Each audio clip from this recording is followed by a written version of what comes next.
Test one, two. Test one, two. Test one, two. Test one, two.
So everybody, you guys doing okay?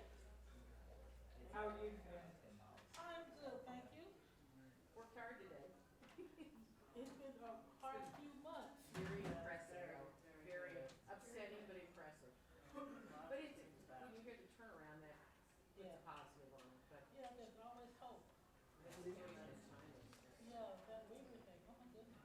You know, this is world domination at a totally different level than you see history repeating itself. yeah, and it's looking very scary. Because that beltway we were talking about, I mean, that's like a strangulation kind of thing. You know, and You hear, then you see all the trade wars going on, and it's like, well, oh. that's what's so unfortunate.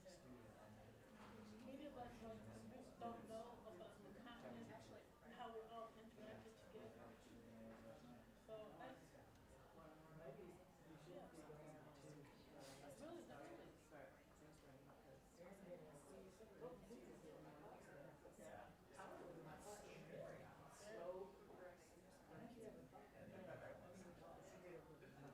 look at why couldn't it better work out Martin? You know, Martin was, you know, like when I sent out the evaluation, please, if you have any ideas about other, any kind of other, you know, I please hope you take want to advantage. see this gets to your students as the grandmother of a U of L student. Okay, Some way this needs to get to your students. I know he would have been incredibly interested in that. well, it's being recorded. We hope to, Hey, good to meet you. Just call me but it back. will be available for our students. Glad to be here with you.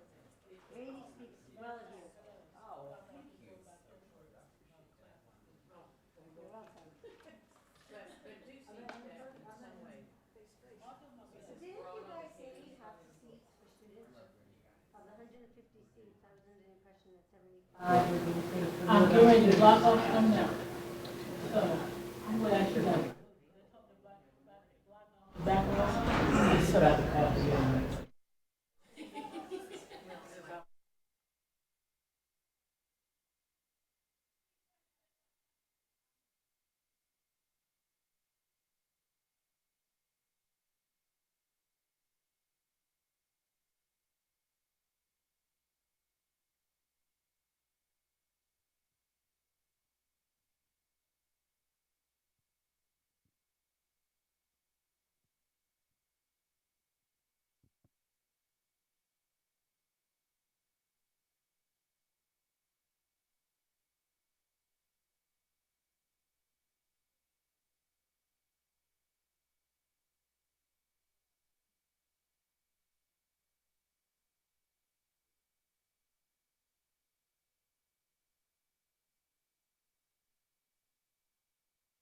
Really, who's with it? Oh, yeah.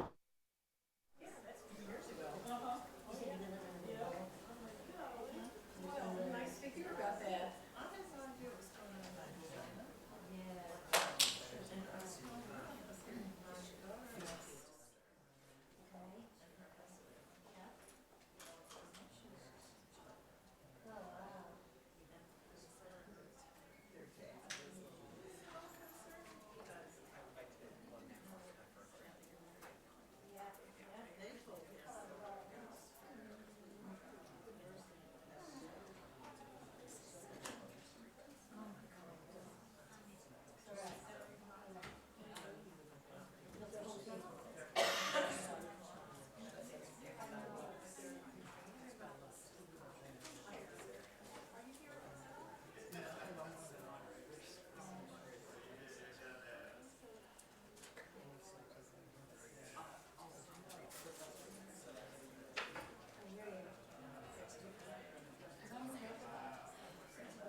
Test 1, 2.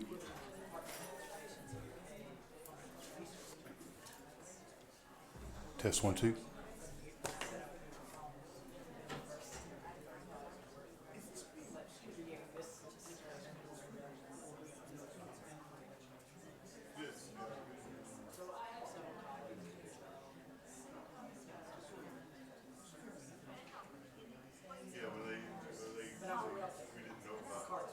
There you go, there you go.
Well, has your day been good so far? Somebody talked back to me. Yeah, good. How about lunch? Was the chicken spicy enough for you? It was perfect. The vegetables were a little spicy. You had, yes, 5 minutes.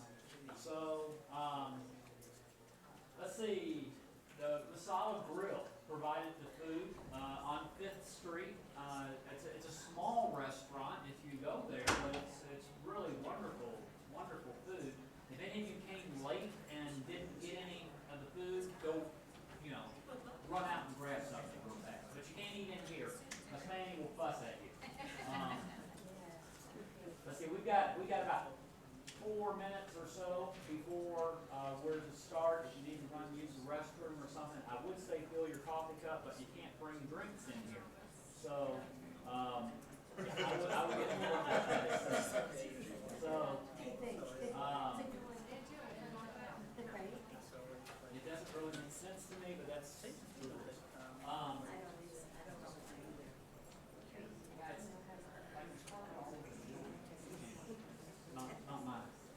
not my deal. Okay, so we got about another 3 minutes or so. We'll get everybody, get the panelists up and get going. We're gonna have the religious response panel first, and then we'll have a community response.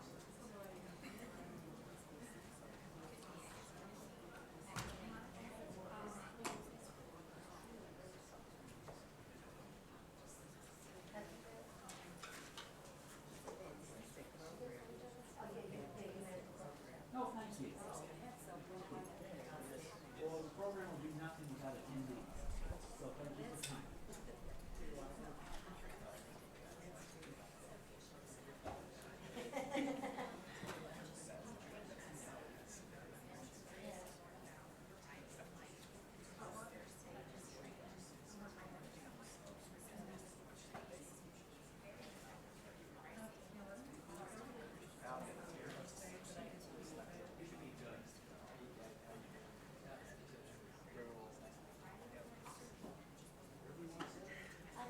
You're sort of through now.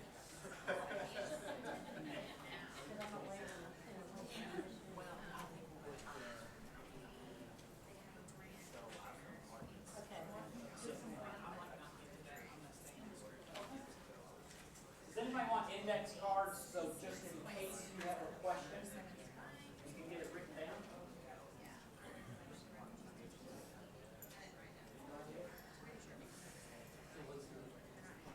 Fran.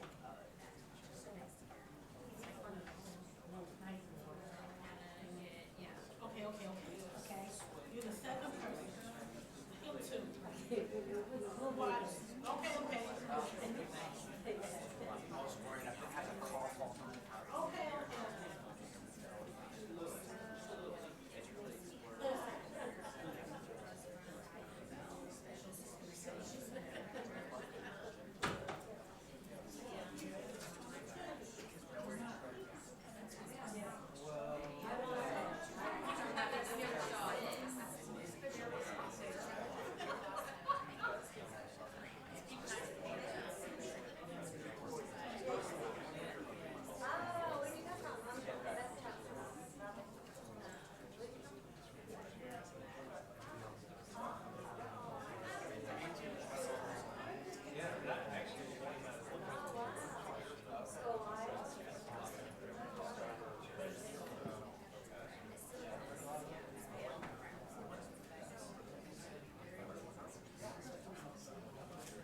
This morning was so good, I don't want to cut the panel short at all. So what we have now is a faith-based response to violent extremism. So our panel consists of Rabbi Beth Kotner from the Temple Shalom, Imam Muhammad Wasif Iqbal, who is at the Islamic Center of Compassion, colloquially known as the River Road Mosque, on River Road, and then Pastor Tyler McKenzie, who is the co-lead pastor at Northeast Christian Church out off of Brownsboro Road.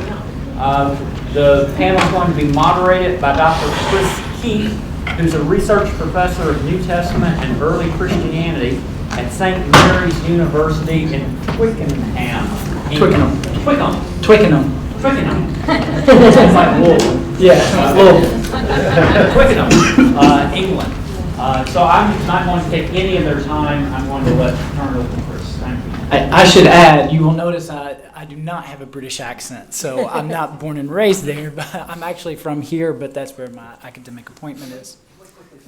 Oh. And let's also thank the panel from earlier this morning, which was fantastic. So this panel, I'll run it just slightly different than we did the one this morning. I have a series of questions, and I'll put a question to the panel, and we'll go in order here and let different people answer first, but everyone can chime in to the extent that they want to. And then if there's some time after each question, we'll take maybe one or two questions from the audience. So you don't have to write your questions on a card unless you just want to remind yourself. You'll have the opportunity to raise your hand. And if I don't call on you in the midst of the discussion, at the end we'll have a Q&A session where you'll be able to ask that. So in the midst of it, we'll take just one or two after each question, and then we'll come back to everything. The whole panel will be open for questions then.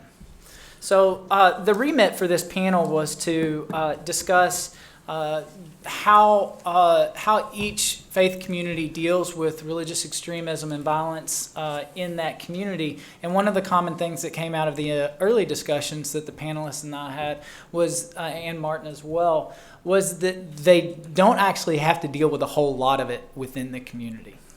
Certainly there are a lot of social structures that are in place that feed into that everyone has to deal with.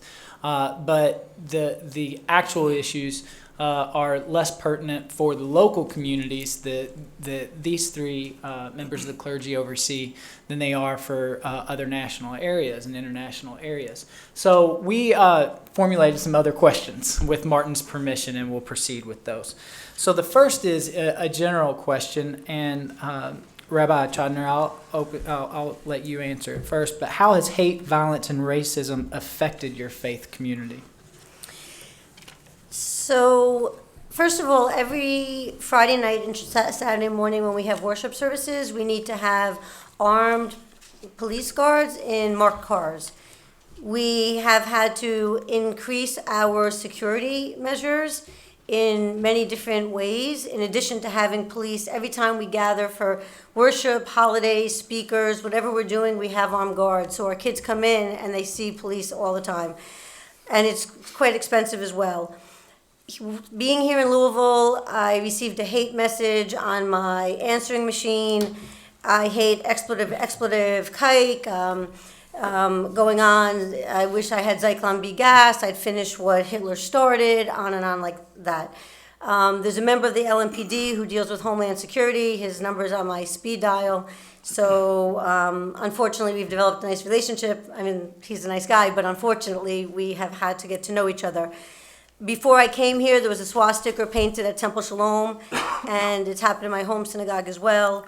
And I can just say what happened in Charlottesville, Virginia, what happened with Tree of Life in Pittsburgh, what happened in Chabad of Poway, have left the American Jewish community feeling more fearful and more vulnerable as American Jews than I think anyone who's grown up here has ever felt before. Thank you. I think, a lot of people know, the effect violence and hate has on our community.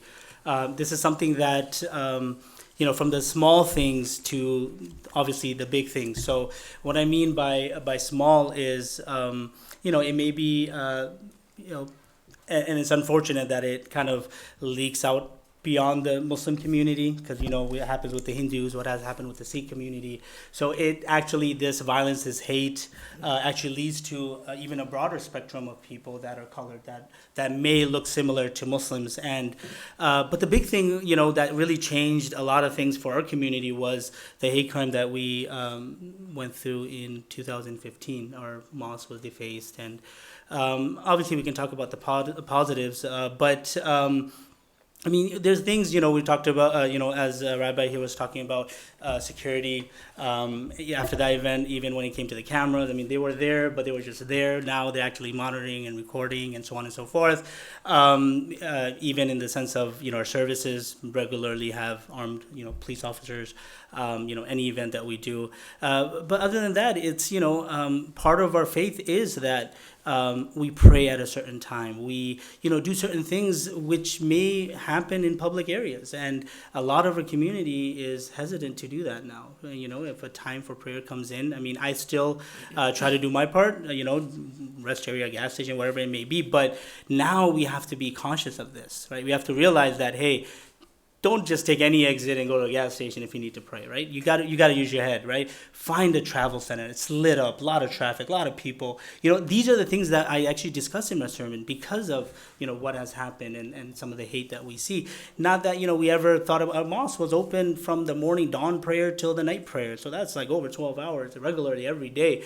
Now it's locked 24 hours. We have a code, we have certain people that will open it, let people in, so on and so forth. And all of this happened, I've been only here for 10 years, so it's, you could see it, the amount of, precautions we have to take, the things that are, constantly on our mind. And as leadership, this is something that we have to portray to the congregation, that especially when it comes to things that, would identify you not only as a Muslim, but especially if you're praying or doing something like that.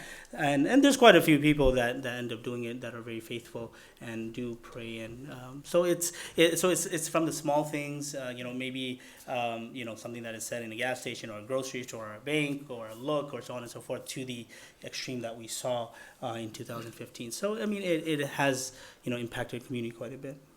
Pastor McKenzie, how has hate, violence, and racism affected your community? So I don't want this to sound disingenuous, but just listening to the two of you right now already breaks my heart. I obviously come from a little bit of a different perspective. Kind of being the white token Christian here today, not a minority, representative of the religious group that has been in majority power in our country, majority influence, if you will, for quite some time. And it's important for, I feel like, a leader of a community like that, myself, to acknowledge how many times Christian leadership has done a terrible job of stewarding that power at the expense of our brown and black brothers and sisters, of our Jewish and Muslim neighbors. Christianity at its very core is founded on the idea that Jesus died for his enemies, if you will, to make an enemy a friend. And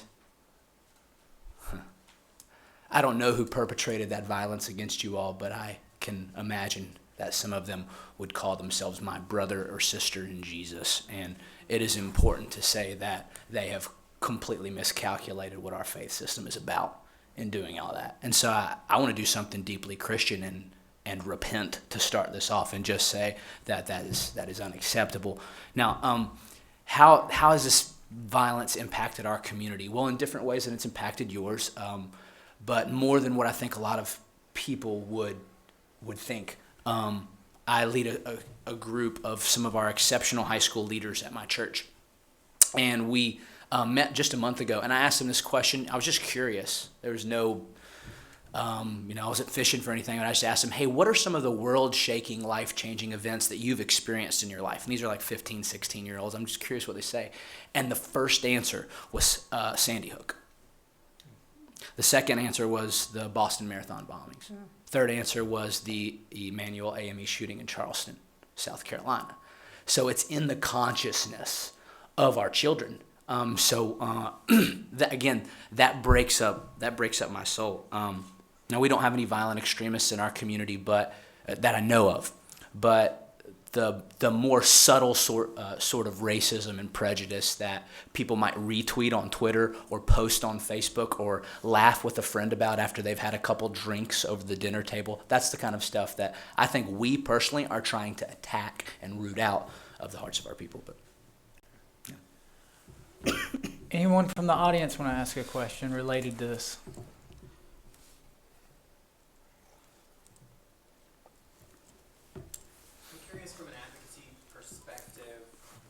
Conviction, if any, do you feel to condemn hate, violence, extremism, not just within your prospective faith communities, but to the general public or to public officials?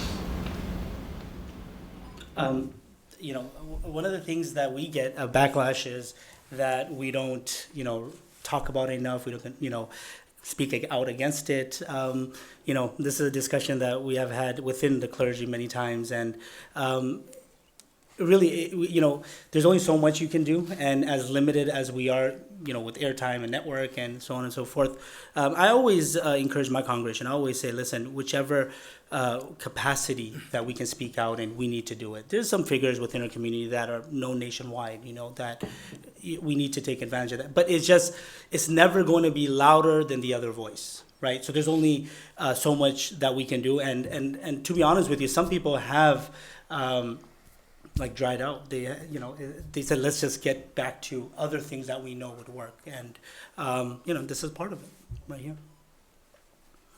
I think it's vital for the Christian community to stand with targeted communities. The most recent, I feel like, small victory or big victory for our church was when the Hindu temple here locally was defaced and vandalized. And a couple of days later, I think it was the Courier Journal printed an article about it with pictures of this mass of people from our community there collectively standing with our neighbors, and I could point out like 7 or 8 folks from our church, and that made me very proud to know that they were standing there. They were a part of the solution. They wanted their neighbors to feel safe. So I think it's important for us to stand with targeted communities. I think it's important in appropriate ways to speak out unapologetically when it comes to any sort of white supremacy, racism, hate, violence.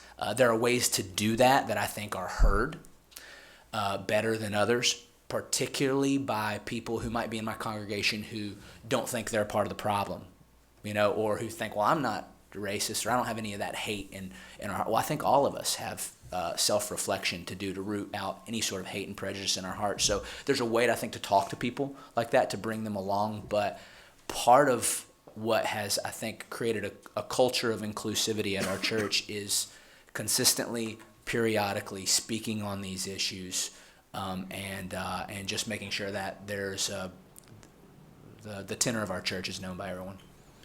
We have a colleague in the other room. We'll ask this last question, and then we'll move on to the next one.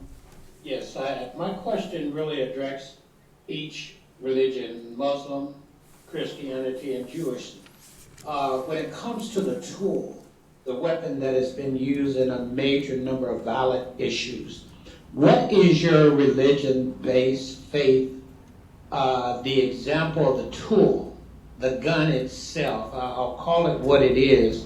I've heard several different, over the years, different methods of different religions feeling aggressively toward the tool, the gun itself. I'm addressing this question to each religion there because I understand the Muslims are different, Christianity is different, and so is Jewish when it comes to the gun itself. Is there some biblical teaching or that you all are taught about this tool?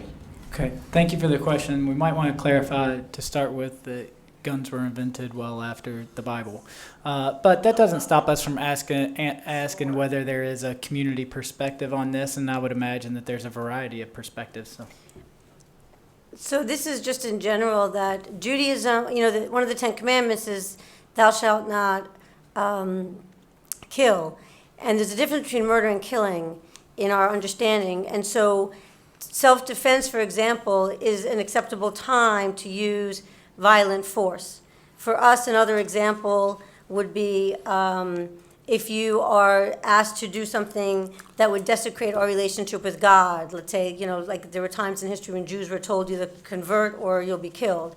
And so the idea of killing in self-defense would be considered acceptable, but just going out to commit murder would not be. That's the best I can answer as far as what Judaism has to say against I think the that. question is actually directed at people's behavior, what they do. I want to get far away from that because that's on the other side of the tool. I'm talking about the tool itself.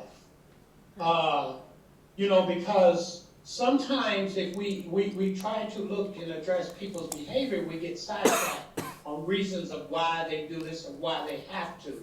But I want to utilize the tool itself, the gun itself, without being what is your religious faith speaks on that tool.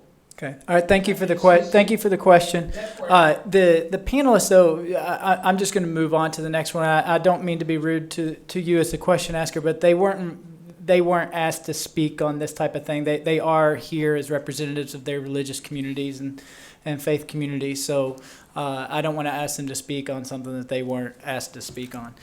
So let me move on to something that segues naturally from the previous question, which is what has each of your communities done constructively that's been effective in countering hate, violence, and racism? We already got into that a little bit as we talked about some of the rallying and whatnot. And Imam Iqbal, I'll start with you. Yeah, thank you.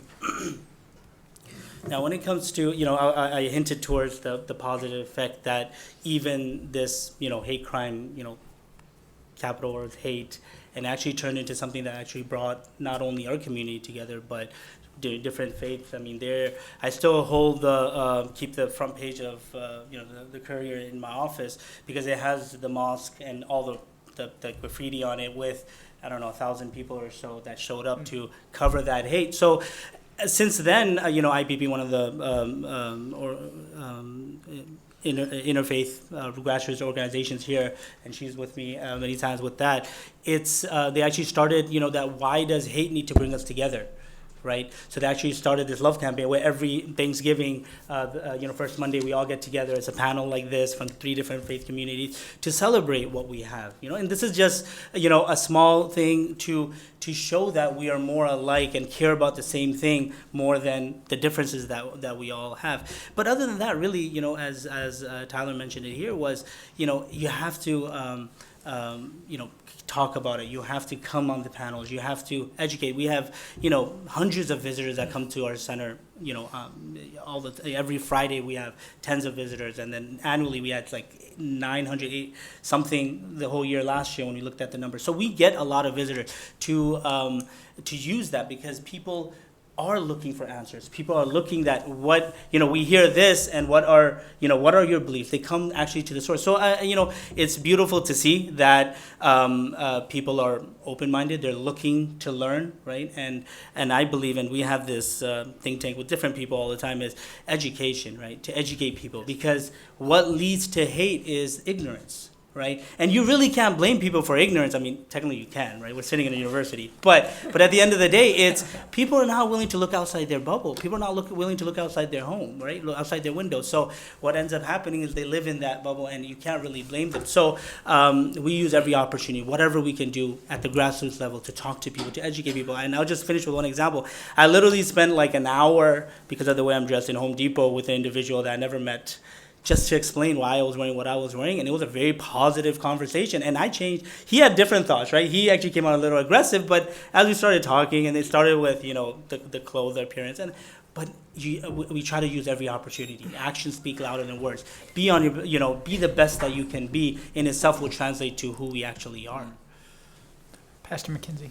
Yeah, I think every religious leader has to recognize the power that they have in religion.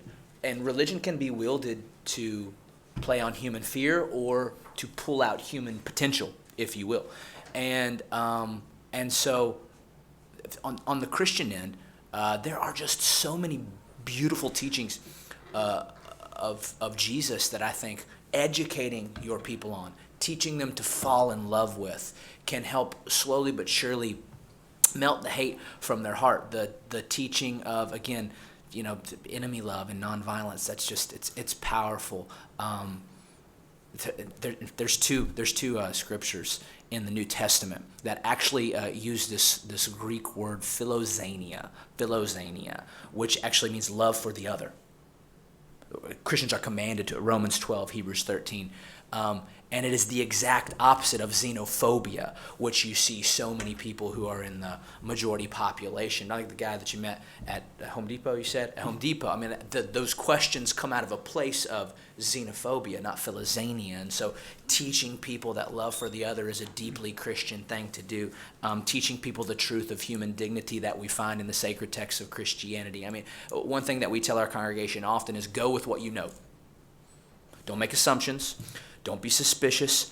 Go with what you know. And here are two things that you know about every human being if you adhere to the Christian worldview. You know, one, that they were created in the image of God, which means they have an inherent eternal dignity to them. And also, two, you know that Jesus loved them to death, quite literally. And that's where you can begin. And if you begin there, then it frames your relationship with somebody else in a completely different manner. We talked about standing with targeted communities. We talked about, I don't know if I addressed this earlier with the question, but we try our best to serve targeted communities. We have a robust relationship with a ministry here locally called Kentucky Refugee Ministries, because putting our people into contact with folks who they might be tempted to have xenophobia towards, or they might hear certain things about when they're flipping through the television news stations or whatever, putting them into contact with them and developing an empathy and understanding for them, allowing them to see the humanity in them. There's just, I don't know if there's anything much more valuable. One of the things that came out of our individual conversations was about how much easier it is to hate something or someone that you don't know. Mm-hmm. It's a lot more difficult once you know them. Absolutely. Let me give you a shot at this last question, or this previous question, Rabbi Chodner. What have you done to counter hate, violence, and racism that's effective? I think it's all about building relationships. So one of the things that I am part of an interfaith clergy group, and Iman Iqbal is part of that as well. So we meet on a somewhat regular basis, and we have Protestant ministers, Catholic priests, Muslim imams, and rabbis. So that's something that gets us together, and we can talk about some of the issues that are going on. As Imam mentioned, Interfaith Path to Peace, with every year for Thanksgiving, we rotate between Crescent Hill Baptist Church, what used to be called River Road Mosque, and Temple Shalom, and our communities come together, and it's a beautiful opportunity. This last year was at Temple Shalom, and there was a table of just all these kids of all different religions, different shades, different colors, and they were just sitting together and playing together, and it was really, really beautiful. So again, teaching kids young, kids are colorblind. That famous song, "You have to be taught to hate." Little kids don't hate inherently. When there were, around the time when we got the hate message, the mosque also had gotten some hate messages, and so we went on a Friday, and along with other people from the community, and some members of my congregation went, and we formed what they called a circle of love around the mosque while they were doing their afternoon prayers. And then that night, members of and Imam was there too, members of the Islamic community came to Temple Shalom along with Christians, and surrounded us at the beginning of our worship service, coming in solidarity, which was amazing. When there was the shooting at the mosques in Christchurch, New Zealand, immediately a rally was held downtown, and I had the honor of being one of the speakers. So that's something, again, Imam said, we get together sometimes because a hate crime or something has happened, but those are times that we have to stand together. And starting today, there is an interfaith Habitat for Humanity build that is literally, they're building right now as we speak. Today is Raise the Roof, and it's members of the Christian, Jewish, and Muslim communities. And we are building a house for a Somali refugee family. And I am pleased to say that tomorrow I will be there in my blue jeans and work boots, doing what I can to try to help build a house. And finally, getting back to Kentucky Refugee Ministries, I thought it was amazing. One day, a Muslim woman came to a Jewish house of worship and asked us to sponsor a Christian family. And again, if that's not interfaith work, I don't know what is. So those are just some of the examples. Maybe one question from the audience?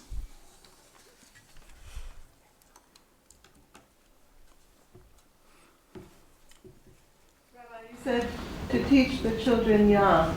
I'm curious to know what you all do with the youngest populations in your respective faith communities to teach them tolerance and compassion and understanding. Thank you.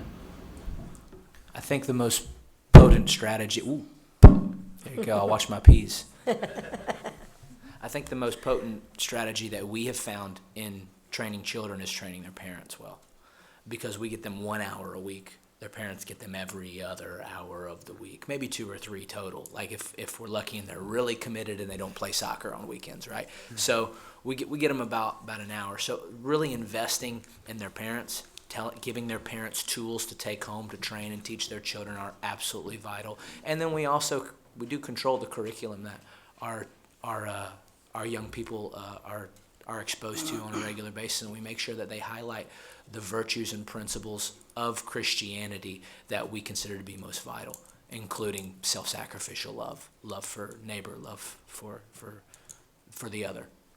Let's just come up, Imam. Yeah, so that's a very good question. But that's why we see already the change within the younger generation and their openness, and how welcoming they are, and it really goes to, as he was pointing out, the parents. When we do these interfaith builds, or the encouragement is for our children to come out as well, because when you interact, we're trying to get together, some supporting events with the interfaith community, volunteering, and when you have, as Rabbi said, that relationship is built. Once that relationship is built, it doesn't matter what that person does, even if he's in the extreme wrong, he will come and he'll clarify with that individual. Whereas if you don't know someone and they end up doing something, they would never give that support, never have that conversation. So I still remember, 9/11, obviously we know what happened. One of the sheikhs, he mentioned that, he said, I knew my neighbor so well. When this happened, he came and he said, that's not the faith that you follow. Because there's no way that type of violence and criminal, the tragedy that took place could have stemmed from your teachings, right? So when that relationship is built and we understand, so our children, what we try to do is have them participate in interfaith and make friends outside of their faith, and that way the tolerance level goes, and that relationship, they know about the other faith, and they appreciate and even enjoy. So this is something that it always goes back to, is the way we educate, the relationships that we're building, the people that are around our children will make the difference as they grow up. I think that's the most How about China? When we celebrate Passover, we're celebrating the Exodus from Egypt, and what we are taught is to not wrong or oppress the stranger, because we were strangers in the land of Egypt. And so that's a basic message that our kids get from a young age. Also, when they're in religious school, they have an opportunity to go in, make sandwiches, for example, and give them to people that need it, that are not as fortunate. There's a collection taken every week. We call it tzedakah. It's one of our commandments to donate money and to help others.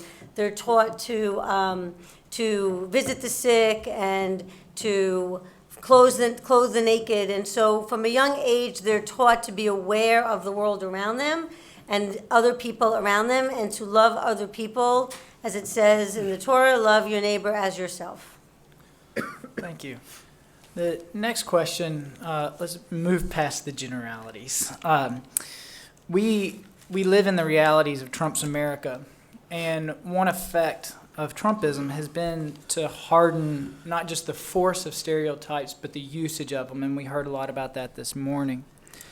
That also means that we each have to live kind of in the tension that's created by the difference between how we perceive ourselves and how we know other people perceive us. So my question is, as it relates to extremism, how do you navigate the different perceptions of your communities externally and internally? Whoever would like to take that one first can. Okay.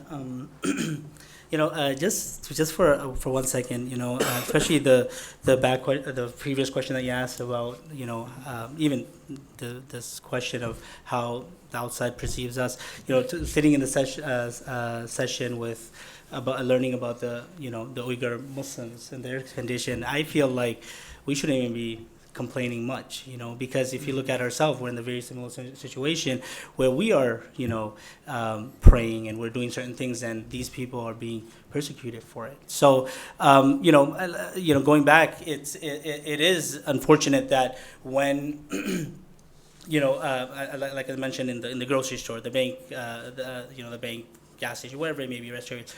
A lot of times, people do not see this often except for on the screen. Right? And as a minister, as an imam, this is the way I dress wherever I go, whether I'm flying or anywhere else. But so the thing is, you always have that in the back of the mind that this is what people are thinking. Thank God that Louisville is still multicultural. We have a lot of open-mindedness here, especially when you're living in a metro city. So that's always great. But you do end up meeting people that look at it differently. And it goes beyond extremism. We're just at a point where when you talk about ignorance, and this may seem funny, and I don't know if you want to cut this out, but this is for all of you here. I was once at an ice cream shop with my wife and my sister. We had our kids with her too at that time, and she had her 2 kids with her. And the perception was what? Or some person came. Actually, this happened. She came up to me and she's like, "Oh, she's very nice." And she said, "How are you doing? I love your family. They look so beautiful," and so on and so forth. But the entire time she's thinking, "Those are my 2 wives." And I'm like, man, that's what people constantly, that's just one aspect. I don't even know, where they got that from. I mean, I have an idea, but the idea, the perception is beyond just the violence aspect of it. There's a lot of other things where, people ask, your wife doesn't drive. And I'm like, I've been begging her for 10 years, ever since we had our first kid, please make it easy on me, right? But she's just not comfortable getting behind the wheel, especially with the kids and so on and so forth. But people take that into that same, cultural perception that they have of our faith. So, you have the political aspect where people are, taking advantage of and using to their own agendas. That gets put on us. And then even the cultural and the social norms that are from different parts of the world, whatever is put onto the screen, whatever gets taken in, gets put in front of us, right? But even though a lot of those things are not, the next question comes, what would you, perceive us for? So, go on. Sorry. So because of no, it's great. Fortunately for me, I can wear jeans and a t-shirt in my dress, so I don't get, the political nature of, or how I guess I could say how Christianity has become so politicized in our modern cultural context, it pains me. It does. It pains me. A lot of times when people ask me or they find out like I'm a Christian, they'll say, "Oh, so you're a Christian?" And I'll be like, "What do you mean by that?" Like I have to qualify. What do you mean by Christian? Because people have very specific ideas of what that does mean today. Now, I think that Christianity, and in particular evangelical Christianity, has come to be associated, almost synonymous. And this isn't just a Trump administration thing. This has been for decades now. It's become synonymous with Republican. And that also pains me. Not because I think it should be synonymous with Democrat or Republican or any of the above, but I think that the Christian politic is that we should transcend that. Oftentimes, when I see somebody who is doing Christianity correct, it seems like they may be like too liberal for the conservatives, but then they're like too conservative for the liberals. It's like, can you pin them down? I'm not sure if you can. So one thing that we always teach our faith community is or I guess a question that we ask is your faith filter taking precedence, or is your political filter taking precedence? Like, does your faith filter determine your political stances and ideas, or is it your political filter that actually determines your Jesus? Because a lot of people do that. A lot of people will follow their political party, and then they will pull, Jesus sayings out in order to justify that. And in that situation, you're not following Jesus, you're just using him, right? You're just using him to justify whatever beliefs you have. I mean, this is how you can have Jesus on like both sides of every issue. He's like, oh, he's right, no, he's left. He's Republican, no, he's Democrat. Poor Jesus, he's confused. Somebody help him, right? But that's one thing that we're always trying to challenge our folks with is, okay, if this faith adherence is truly core to who you are, is it following your politics, or are your politics following your faith? Rabbi Chana. I think that one of the perceptions of the Jewish community has to do with stereotypes of Jews being cheap. And I had a situation when someone was talking, and they said, and I Jewed him down. And I said, excuse me, what did you just say? And he said, I Jewed him down. And I said, Jewed him down. And I said, oh, that sounds a bit derogatory. And he said, oh, you must be Jewish. I said, well, in fact, I am. And he said, oh, no, we don't mean anything by that. That's just how we talked. And he continued to go on and continued to, again, use that term. And my thoughts on dealing with how people perceive Jewish people in a negative way is just to confront it, not to be silent. Elie Wiesel said the opposite of love is not hate, it's indifference. And this charge that we have not to be silent. And there's another rabbi, he spoke at the March on Washington. He spoke right before Martin Luther King gave his famous I Have a Dream speech. And he had been a rabbi in Berlin, and he was kicked out of Germany, which at the time I'm sure was traumatic, but it did ultimately save his life. His name was Rabbi Joachim Prinz. And he said, under the Hitler regime, I learned many things.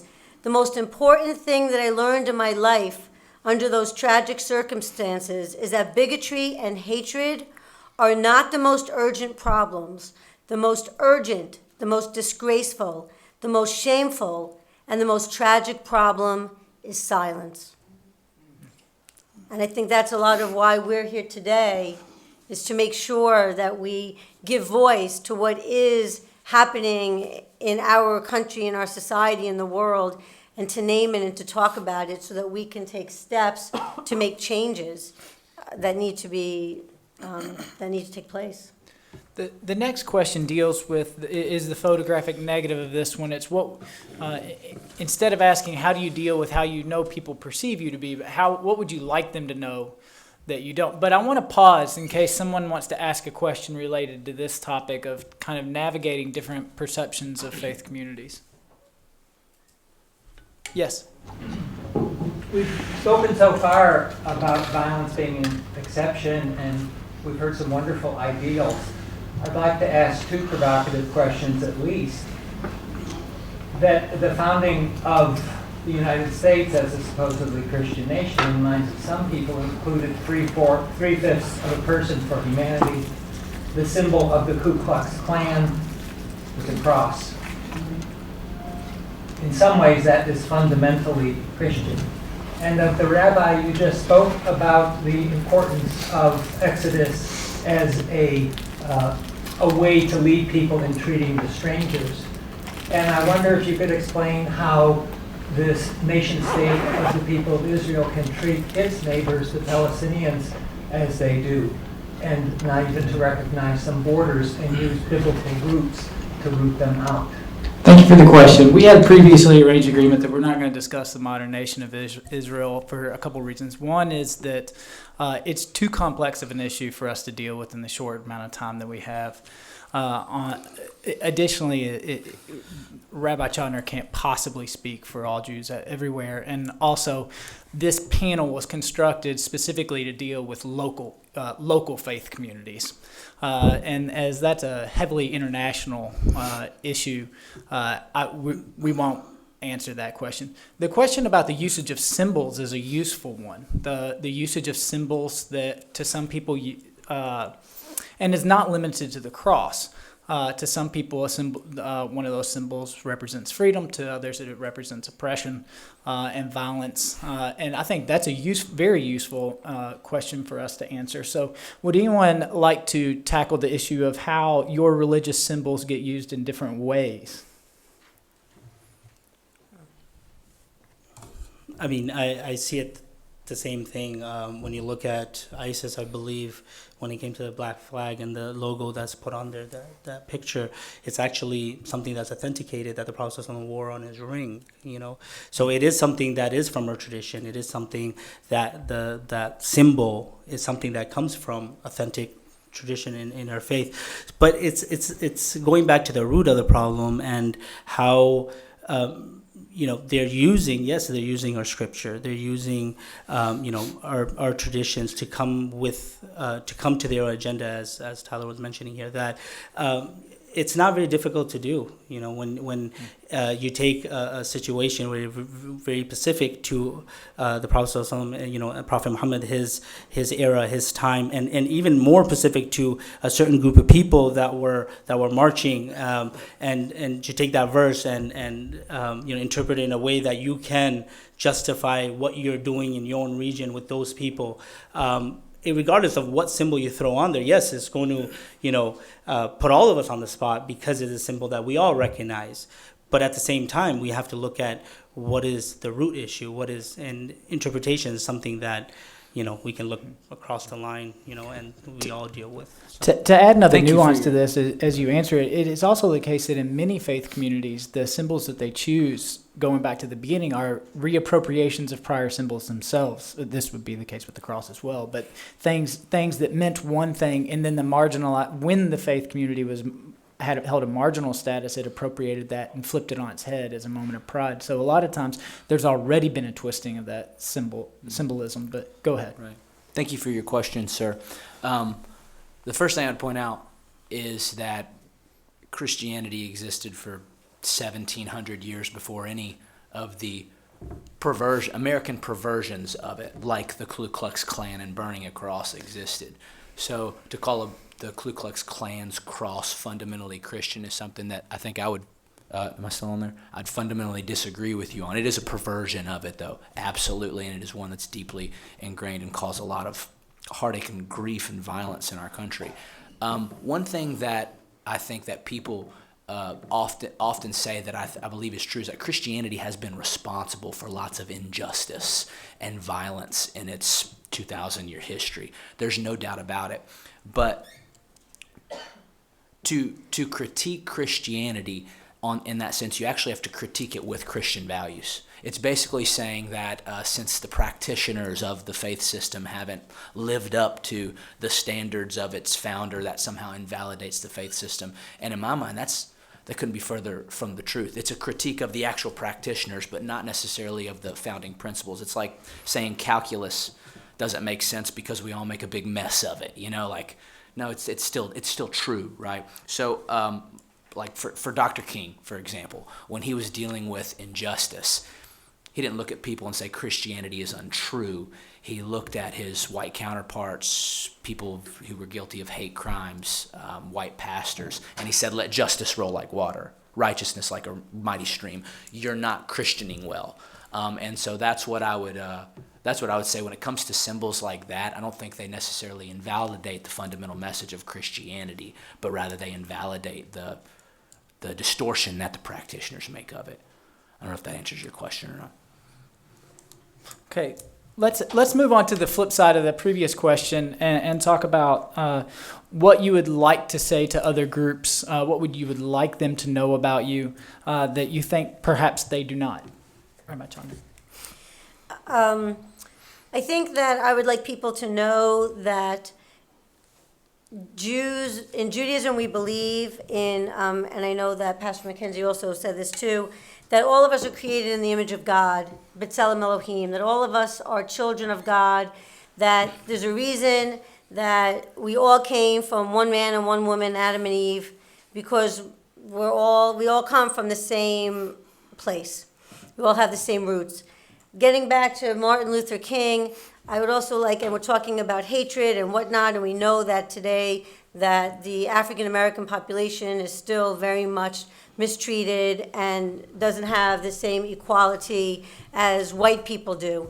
And I want to bring forth that the Jews were very instrumental in the civil rights movement, that a lot of rabbis marched with Martin Luther King Jr. and we had a very close relationship with him, that some of my professors that I studied with, who were rabbis in their younger days, they actually were imprisoned for trying to bring about the civil rights movement. And also, finally, regarding the civil rights, is that the actual Civil Rights Act was penned in a building that's affiliated with my stream of Judaism, which is called the Religious Action Center in Washington, D.C. And so I believe that the roots of Judaism really are about treating people with equality and doing what we can to bring about a more fair and just world. Imam Iqbal. And this is the question I was talking about at the end of the last question. You did an excellent job restraining yourself. I don't want to get into, and that's carrying on from that point is one thing you have to understand. Islam, it promotes a very spiritual side to things, right? In the sense that we do pray 5 times a day, right? And it's not just holding up our hands, but rather there's this, set principles you have to, partake before you can even start your prayer. And, the way we have to pray itself is bowing and prostration. It's not just, standing or sitting. So Islam it's a very spiritual religion. And a lot of people have that, with them. And the aspect that changes a lot is the cultural aspect. Right, and a lot of people that they don't. I don't think people understand is how all of us are American, right? So those values, the societal norms, the culture, a lot of my favorite thing to talk about when I have visitors, high school, whatnot, is about sports, right? I am from Baltimore. I grew up in Baltimore. And Lamar Jackson is in Baltimore, so so the thing is, people don't know that they can have a conversation like that over here. They don't think that we care about the World Cup. That and 2 people are playing. Just say tennis, whichever championship. Whoever's American will go in for them, right? I mean, these are things that that the people I don't think understand that we're a lot more American than people think when they see us. That's just one of the cultural things that people don't understand, And other than that, it's really our faith. I drill this in all the time, and we always talk about this. Is about no judgment. It's talking about respect for one another. Neighbors, I mean, we can go talk about neighborly rights, all day. These are the things that our faith also has, and one thing about the Prophet Muhammad, he talks about if your neighbor does not feel safe, you don't have faith. Like that's in our faith, right? It's in our teachings, and they're so similar that one time, and there's so many things to talk about. But one thing is, I have had Christian groups come in, and I delivered a sermon, and they came and they said, "Listen, you can come on Sunday and deliver the same exact sermon to us, and we'll get every word of it. It's exactly in line with our teachings." Right? So a lot of times people don't get that right. That we're completely different. We have our own setup. Majority of it is the same. We follow and love and hate and all those things the same, and it's just that little fraction that people, it makes people perceive us as being so different, right? Pastor McKenzie. Yeah, I think the church has a PR problem in America, and I would like everyone to know that there are Christian communities. Like I would like to think of our own, that are trying to do something about that are trying to well represent the great commands of Jesus. That's a foundational passage for our church, Matthew 22:37-40, where Jesus says the 2 great commandments are to love the Lord your God and love neighbor as yourself. There are Christian communities that are trying to embody that, like our own. Every year we send thousands of people to work hundreds of thousands of hours, and we invest millions of dollars into our neighbors, indiscriminate of the color of their skin or their religious background.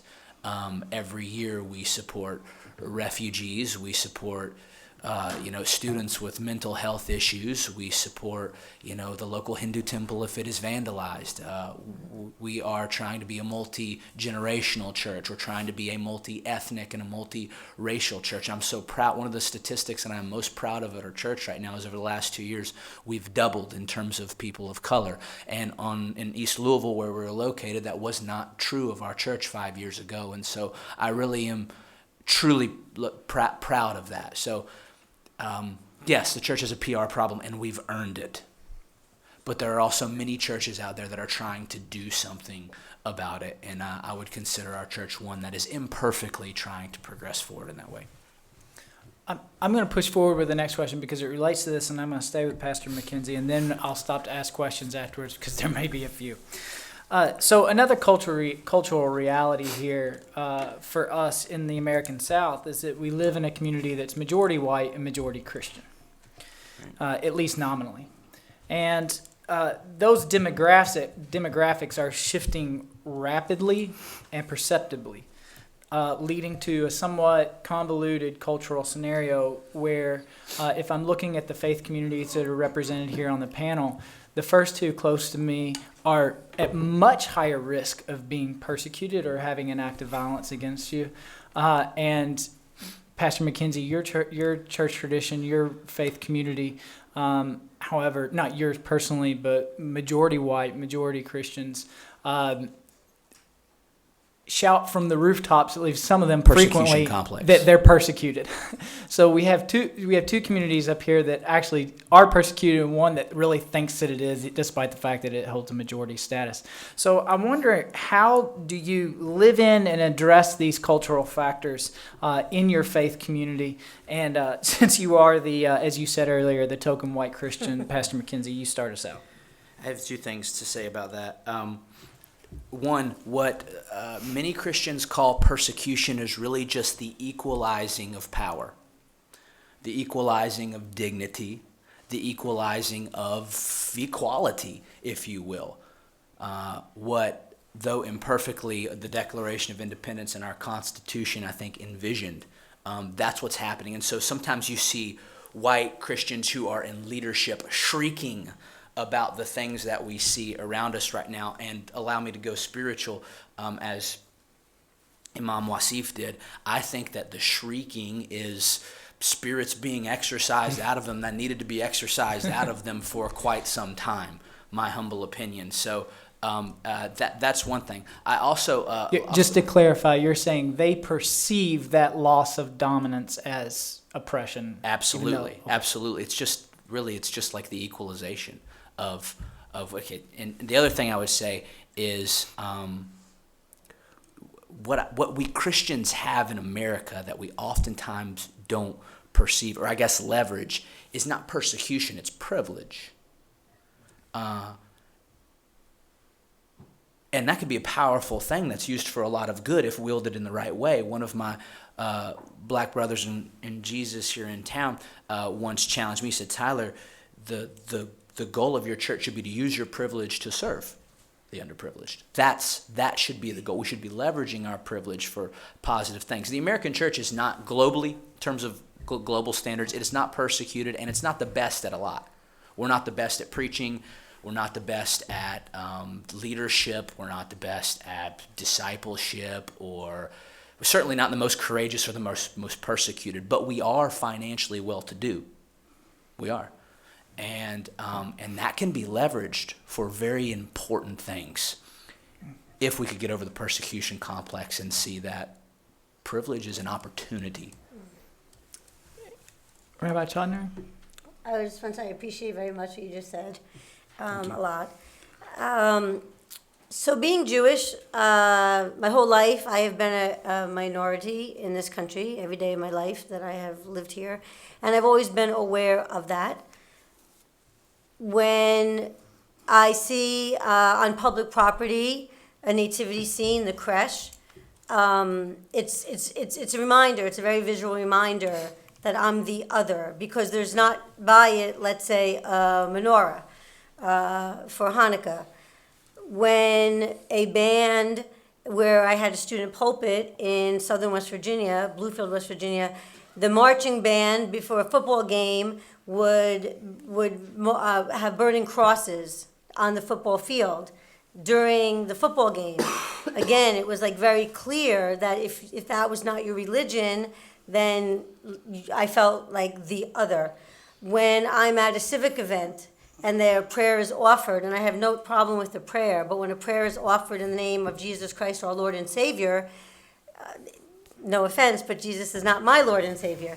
And so that again makes me the other. When I go to the store and people say Merry Christmas and they just assume that's my holiday, I don't make an issue of it. I say same to you. But again, it's kind of in my face that like I'm somehow the other, that I'm excluded. And so it's not, but it's something that, you know, I don't, I'd spent my whole life, you know, and so I know that in the majority of the world, there's only one place in the world where I would be in the majority, and so, but it's something that I am aware of. Imam Iqbal. I mean, plenty could be said, but just to leave it at one point, you know, and this is, you know, when it happened in Orlando, when it happened in San Bernardino, California, you know, one of the things is just immediately we're praying, you know, not let it be one of us, right? As, you know, this is something that goes in our mind. I mean, I am, you know, when that happened, I mean, I'm already talking, you know, thinking of talking points to my congregation. I'm already, you know, but it's interesting where if it was, you know, not to put, you know, the Caucasian, you know, males in on the spot, but the headline is completely different. Mm-hmm. Imagine, you know, what happened when those, you know, gunmen took over that reservation. Imagine it was a bunch of Muslims that did that. Well, the headline will look a lot different, right?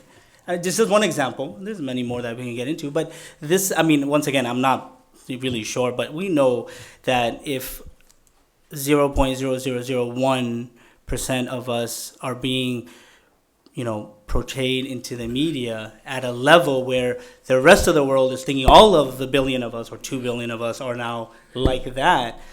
There's a lot of media, and you know, that's being brought to the people and to the homes, and I feel that you can. It's almost every time, and you can probably see this yourself, that the wordings, the way it comes out, the word terrorist is almost linked with Islam now, which is, you know, one of the biggest issues that it has. And I'm telling you, as you mentioned about those kids, it happened in school. It was in an Islamic school, but when they asked terrorism, what comes to mind? You guys probably already can guess what came to their mind, and these are children. And I want, you know, and we ask about why that's happening. You know, if that's what we're pumping into our children, that terrorism equals Islam, and that's all they get when they see someone that's trying to live as a Muslim, you know what thought process they're going to have. So, do we have any questions from the audience on this? Yes. So, as a parent of 2 gay children who are looking for spiritual guidance, can you tell me, as we're talking about love and acceptance here from all 3 religions, what is your practice for having a gay couple or gay people in your churches? Yeah, go for starters. So for me, that's a really easy question to answer. And by the way, I have 2 first cousins, one on each side of the family, that are gay. So we, in the Reform movement of Judaism, we are totally accepting of everybody. We have rabbis that are gay. We have rabbis that are transsexual. If you can become a member of our congregation, you can be married in the synagogue. There is no discrimination. There's a total welcoming and acceptance. And on our synagogue door, we have a sticker. It's a safe harbor. It has like the rainbow in it, and it's kind of like the safe place, the yellow one, but it's made specifically for members of the LGBTQ community. And we have a big sign, a big poster also in our synagogue that says, you know, if you see any LGBTQ crimes or whatnot, like this is who you contact. So we're very open-minded and very accepting. And like I said, you can even become a rabbi and be a rabbi who's married to someone of the same sex. So I haven't really had to deal with it yet in our community. Obviously, we have thought of different ways of dealing with it. There are, as Rabbi said, there are mosques. There's I think one in D.C., one in Toronto, one in California that they have gay marriages conducted there. That being said, it's still something that we're trying to figure out. It's something new, something. Obviously you have different feelings, different emotions, and plus the scripture and what's within the scripture. So like I said, we haven't really dealt with anything like that in our community. But obviously this is something that the way we're moving forward, something that we need to address and figure out which way we're headed. Pastor McKenzie. Yeah, I think again I keep referencing back to Jesus because he's kind of the foundational figure for Christianity, but there is no one who Jesus gives us permission not to love. And so for us, it is as simple as that. One of my closest friends in ministry and colleagues who is gay was the one who I requested to pray for me this morning. I reached out to him and I knew I could count on him for that. So I do think it is possible. I mean, the Orthodox Christian position you are probably well aware of, but I do think it is possible for people to deeply disagree on something as essential as what God would have you do with your sexuality, and then at the same time love each other, befriend each other, protect each other, care for one another, fight for the rights of one another. I think that is absolutely positively possible, and I think that's what really we need to see more of, is we need to see people who disagree on deep issues. Not just this one, but deep issues that might pull us apart, still fighting for their common humanity. With the time that remains, I want to shift our focus from the people who are in the room to the people who are not. In an audience like this, we're largely preaching to the converted. Anybody who cares enough about interfaith dialogue to be in this room right here, right now, probably already values it. But it remains that each of you, I can assume, either know people or have people in your congregation who might not see the exact same way that you do on that. So I have kind of two sides to this question. One is, how do you manage the distinction between the right and the left in your congregation? Let's use just interfaith dialogue as an example. Someone who does not believe that you should be participating in it. How would you deal with that pastorally within the community? And the other side of that question that I want to bring up is the distinction between clergy and laity. You're all here as kind of professional clergy. You're trying to set a model for other people to look at and follow. But you take care of people and interact with people all the time who might not think that you should be involved in this. So what have you found? The question behind the question is it useful just to, if you came across someone who is an extremist in your midst, is it useful just to cut them out? How do you deal with the people who don't see the way that you do on this or don't value this type of dialogue? Anybody who wants to answer that one first can. Slowly, patiently. I think that again, we don't deal with lots of violent extremists in our church. I can't think of any. There may be some, for all I know, but it's the more subtle forms of racism, prejudice that we're really trying to challenge with the Christian teachings. So what I have found is that people need both prophet and pastor in their life. They need prophet, if you will, to speak the fiery truth and call to a repentance and account where they see things that just aren't right.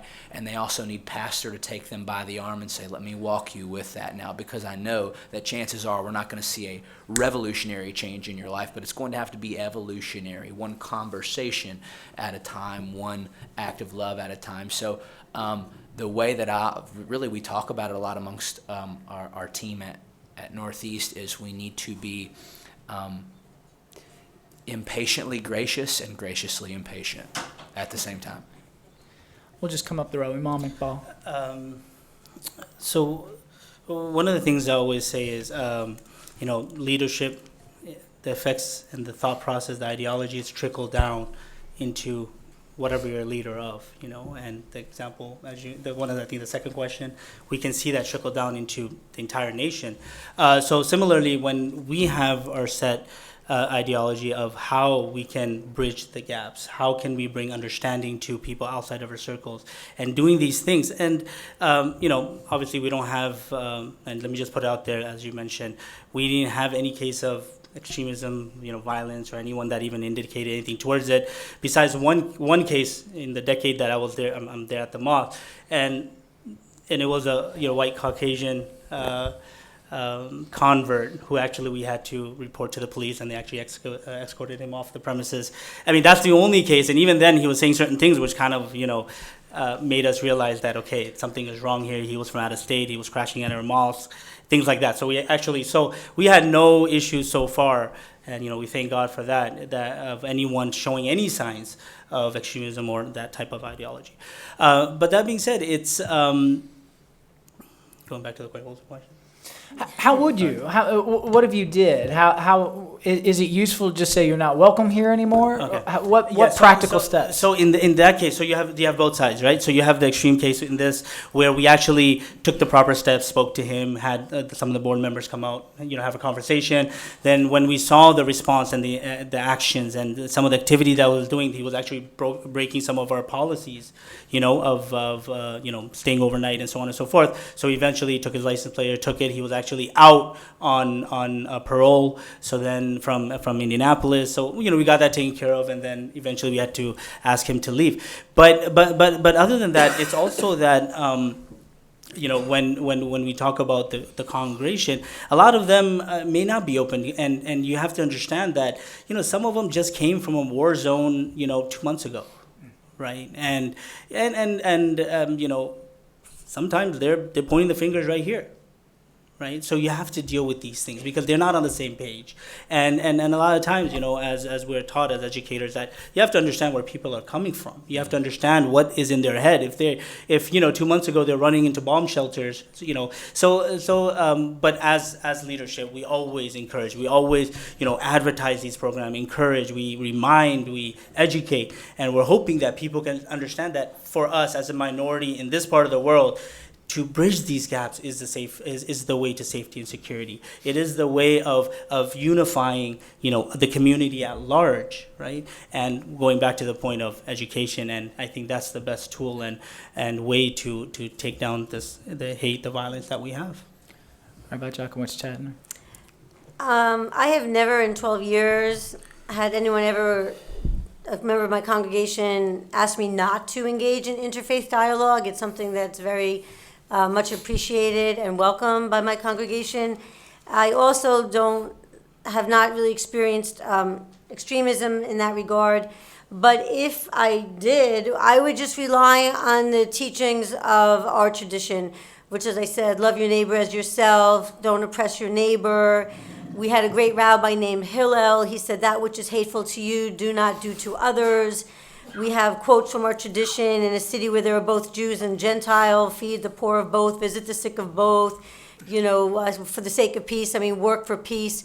And just would remind that the commandment that we have the most in the Torah, more even than the command to love God, is the command to care for the stranger. So if I had to, I would rely on the teachings of our tradition to address those concerns. Thank you. We have about 5 or 10 minutes. 5. Any questions related to this or any other aspects of the discussion today? Yes. Do you believe American Christians should lobby for military intervention to save the Uyghurs? I would rather see our military freeing people than bombing them. Boy, I'm glad I'm the moderator. Can you repeat the question? Yeah. Do you believe that American Christians should lobby for military intervention on behalf of the Uyghur people? I might, Pastor McKenzie was not here for Rashawn's presentation this morning, so he might not be filled in that entire discussion. So rather than ask him to speak to something that he doesn't know about. We should ask her. Yeah. She would probably know the best option. Rashawn, yeah, would you like to say something, Rashawn? Well, it's, the question was for the panel, but of course, we appreciate any kind of activities, lobbies, platform, raising awareness work, anything that any organizations do. We need that, because I was mentioning during lunch, there are only 4,000 or 5,000 Uyghur people in the whole United States. And among that 4,000 or 5,000, we only have about 15, 20 people are active. So we need help. Yeah, and I'm conscious that it looks like I was wiggling out of trying to answer what to me would be a clear-cut question. I would be personally in favor of any and all help to the weaker people, in whatever form it takes. Any other questions? Yes. I'm a retired teacher from the public schools here, and I can remember times when there was an infusion of social emotional learning, where students would come every day into class and have a session of reading their neighbor, developing some tolerance, some understanding, showing appreciation for differences. I'm not sure to what extent that's going on now, but I wondered, in your faith communities, do you have a chance to consult with the school system and in a manner that's acceptable to encourage that kind of development? Because this morning we heard about people who are the other, who are filled with hate and that need somebody to reach them. So with a limited number of people attending faith communities, fewer people attending faith communities these days, maybe a quarter of the population are unchurched, how can we affect the school system to develop some programs? So as quickly as you can, how does your faith community work with the school system? It's a great question. This does not solve, I don't think this really answers the question directly, because we can't solve the issues of what's happening in at least JCPS. But what I can say is that I have been asked both here and in my former pulpit to go to schools and like at Hanukkah time or at other times and talk about something, with the kids. But it would be more because that teacher cares and they want to have interaction. It's not because it's happening at the administrative level, and I don't have any influence over JCPS. Imamic, in general, right? Imamic ball. Similar to what she said. I mean, at a higher level, at a leadership level, this is one of the things that we try to do as an interfaith community, where we have the similar, complaints and similar, understanding of how we can try to fix their speaking. So we had the superintendent come out to the mosque with different, faith leaders, and just to have a conversation and see what we can do. Because I have, a whole bunch of different grades that come out to the mosque, starting as small as like 5th grade. But like how she said, it's up to the teacher who's out there, who's wants you to do what, and it goes back to, I think, the parents. I mean, he hit it on the nail on the head, that because they're going to send them to those schools that are open, that are tolerant, or they'll send them to a place where it may not be so mixed and it's selective. So I think it all goes back to speaking to the parents, getting the parents to understand. That way it trickles down to the children of attending programs which are mixed, which are interfaith or multi-faith, and I think that's the key. Pastor McKenzie. We have 6 staff positions at our church that work with our compassion initiatives in the community and around the world. We call it our Love the Ville outreach team. One of them is specifically assigned to the public schools. He is our school's pastor. We have 9 intimate school partners. By intimate, I mean that we have people in the schools every single week, either volunteering in classrooms as a teacher aide, throwing parties on Friday, daddy-daughter dances, whatever really the administration asks of us, we do. And we do it in a completely non-proselytizing manner, because we think that the public schools should not be responsible for the spiritual development of our children. They're responsible for something very, very important in the lives of our children. We want to empower them to do that well, and not just our children, but the children of our entire city. So we're in schools every single week. We have 9 intimate partners, 33, I think, loose partners that were on their campuses at some time throughout the year. It is a huge, huge part of how we think we can impact the peace and prosperity of our city. It's time. Let's thank the panelists for this excellent discussion and for modeling what interfaith dialogue can be. Thank you, Rabbi. Yeah, I too want to thank Rabbi Beth and Imam Wasif and Pastor Hinton. I'm not sure how to call it. Just don't call it anymore. Yeah, Chris, thank you so much for moderating the. Thank you all for being here too. We're going to have a 15-minute break. I know after lunch sometimes people need to do the restroom thing. So there's one by the elevator. There's one level up if it's crowded. We're going to start the next section in 15 minutes. Actually, if you go to those glass doors, on the other side of the elevators, there's restrooms as well, men and women. Okay, so we'll be back here in 15 minutes and start the work. Thank you.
have some exciting stuff to share with you. We have started doing data analysis on volunteer and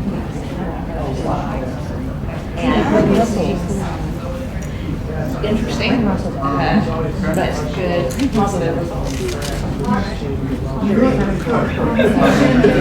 We're about to turn in a report to CDC.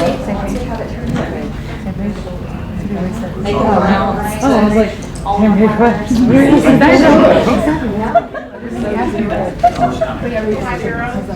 I can put it under the table because mine's kind of obnoxious. I'm breaking the rules. All right, because trying to keep things on schedule, we're going to start the community response panel now. I want to call your attention to the website that Fanny set up for this event. There's a resources page on that. And one of the things that we hope to get out of this event is to help you be aware of the resources that are available in the community. Now, some of our presenters today might mention some of those things. If something comes to mind during the presentation that you would want on that resource page, we'll try to make a note of it and help you get it there for the audience.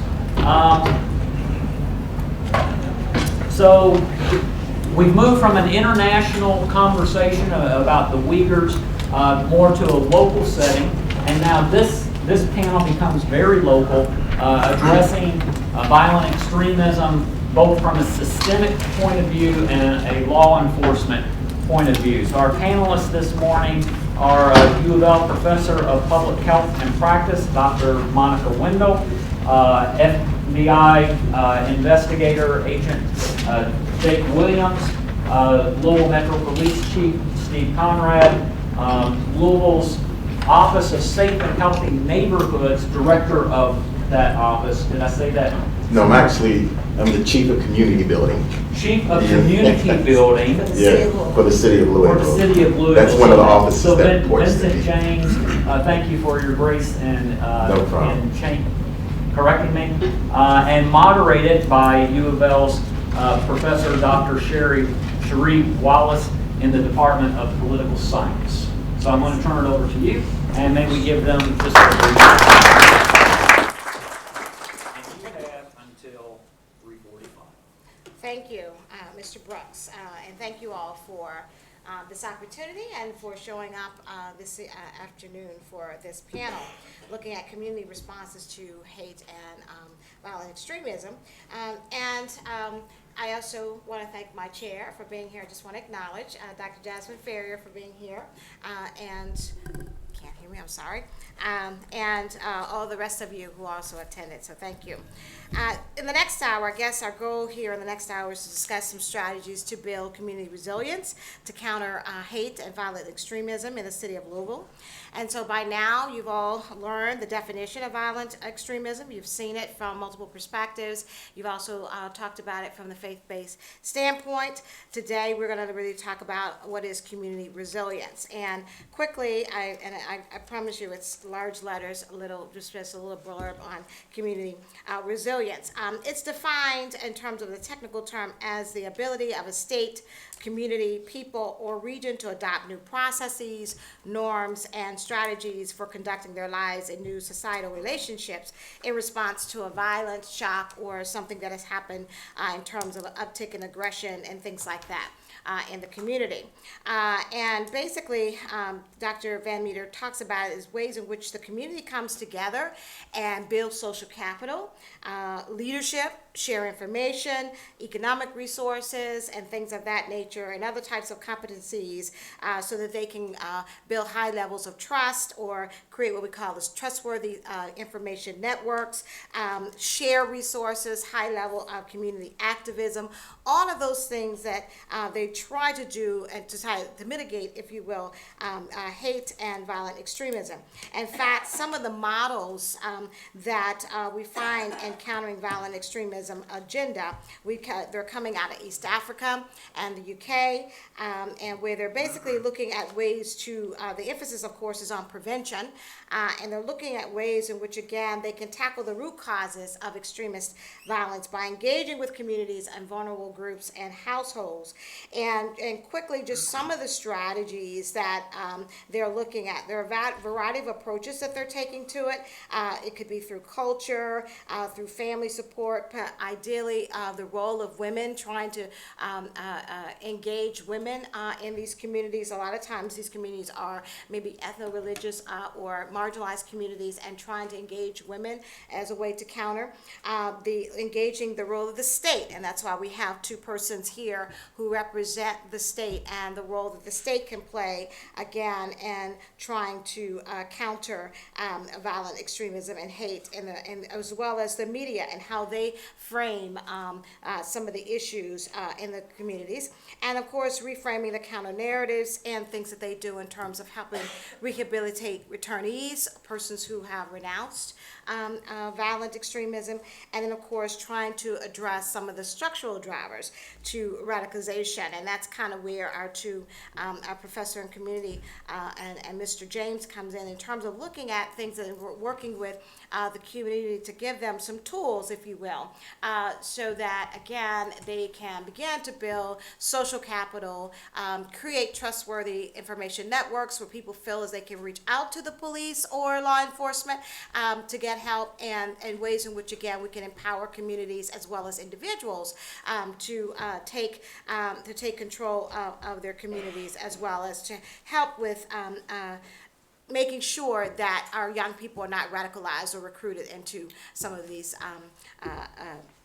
entities to begin with. So we have our introduction of our panels and panelists, and so now I'd like to allow each of the panelists, because he doesn't, Mr. Brooks doesn't want us to take a lot of time going over our full bios, but if each of you could just spend like 5 minutes talking about your history and what do you bring to this conversation, and then we'll go to some of the questions. I'll start the moderation. So we'll start with you, Mr. James. All right. My name is Vincent James. I'm the Chief of Community Building, and I have 6 agencies that I'm responsible for: the Office of Safe and Healthy Neighborhoods, the Louisville Zoo, I have Youth Detention Services, Parks and Recreation, and Public Health and Wellness, and the Office of Resilience and Community Services. And so also I pastor a local church for the past 24 years. I've been pastoring a local church here in the community. So I have a dual role in the community in terms of my responsibility. And it's been exciting, in particular when we talk about this work in the area of resiliency and helping communities to be able to be resilient and have resilient people. Because I think it's the resiliency and the people that makes up the community. Hi, I'm Monica Wendell. I am on the faculty in the School of Public Health and Information Sciences in health promotion, and I've been in Louisville for a little over 5 years now. I run the university's Youth Violence Prevention Research Center, which is a CDC designated and funded entity that has been looking at root causes around youth violence for the past 4-ish years. We just started our 5th year. And particularly interested in the kind of language that we use around youth and around violence and the causes of violence and how we intervene, because those narratives are critically important to how people perceive what's happening, how they interpret that, and then how they respond to it. And have been really interested throughout this kind of going on 5-year process, looking at structural violence. So the ways that violence is embedded in the policies and institutions that exist in society, particularly how structures and institutions inflict violence on young people. Hi, I'm Steve Conrad. I'm the police chief here in Louisville. I've been on the job here for about 7.5 years, but I'm from here. I've been in law enforcement now for almost 40 years. And I will tell you, Louisville is a great community, but we see ourselves dealing with so many problems each and every day. And the problem of violent crime, whether it be motivated by, a drug deal or someone being disrespectful to another person or because of some sort of violent extremism, is something that can happen anywhere and everywhere, every day. We, as a community, have come together and do come together. I know earlier this morning there was some mention of and also the Imam spoke to it, the desecration of the mosque on River Road brought together, 1,000 people to help paint over the graffiti that were on the walls there. The damage that was done in the Hindu temple, again with the church being, or the temple being burglarized, and really Christian-related hate speech was painted on the walls there. Again, hundreds of people turned out to try to show that community that Louisville will come together and Louisville does care. But there's so much more we can do as a community, and I'm going to depart just a little bit from what I was being asked to do and just say, for all of the problems we have a wonderful community that is working hard to try to make our city safer. We have problems, but we're working on it. But after getting perspective today from Rashawn, we have no problems compared to the Uyghurs, and that information, I think, gives us some perspective and some pause, because if it can happen there, it can happen anywhere, and we have our hands full trying to make sure that doesn't happen, and to do what we can to help you in the problem that you're having in China. My name is Supervisory Special Agent Jake Williams with the FBI. I've been in Louisville all of 4 months at this point. I came here from our headquarters in Washington, D.C., served in Miami before that, in Mobile, Alabama, and just in my limited time here, I can tell you that Louisville is a good community. Some of what we've heard are common to big cities, small cities, and cities in between as well. And forums like this, I think, are an important part of addressing that. As far as the FBI and our role in this, I'm sure we'll talk more about this as the panel goes on, but our mission is very straightforward. It's two parts. It's to protect the American people and to uphold the Constitution of the United States. And those two things sometimes can be in tension, but we see it as one of our roles is to use an analogy, is just to keep, preserve the space for people to have this marketplace of ideas, if you will. I go to a football game, I don't want to see mass chaos. I don't want to see 50 players on the field, but I also didn't pay to buy a ticket to watch the referees either. We need to hear the rules, let's live by them, let's enforce them, and then allow the American citizens to have this debate and enjoy the free speech that we all have a right to. So that's where the Bureau sees themselves. All right, thank you. So I guess I will just start with the obvious question. I think Chief Conrad, you spoke to the fact that we don't have a problem, but can you just characterize, if you all just take the problem of violent extremism or hate, how would you characterize it here in the city of Louisville or in the community of Louisville? How would you characterize? Is it less than? Is it midway? Is it extreme? Give us an example of the level of violent extremism that you may see here in this community before we even start talking about strategies. I think it depends on how you want to define violent extremism. I spoke briefly about the attack on the mosque and on the Hindu temple, but we don't go a day in this community where we don't have a threat at one of our schools.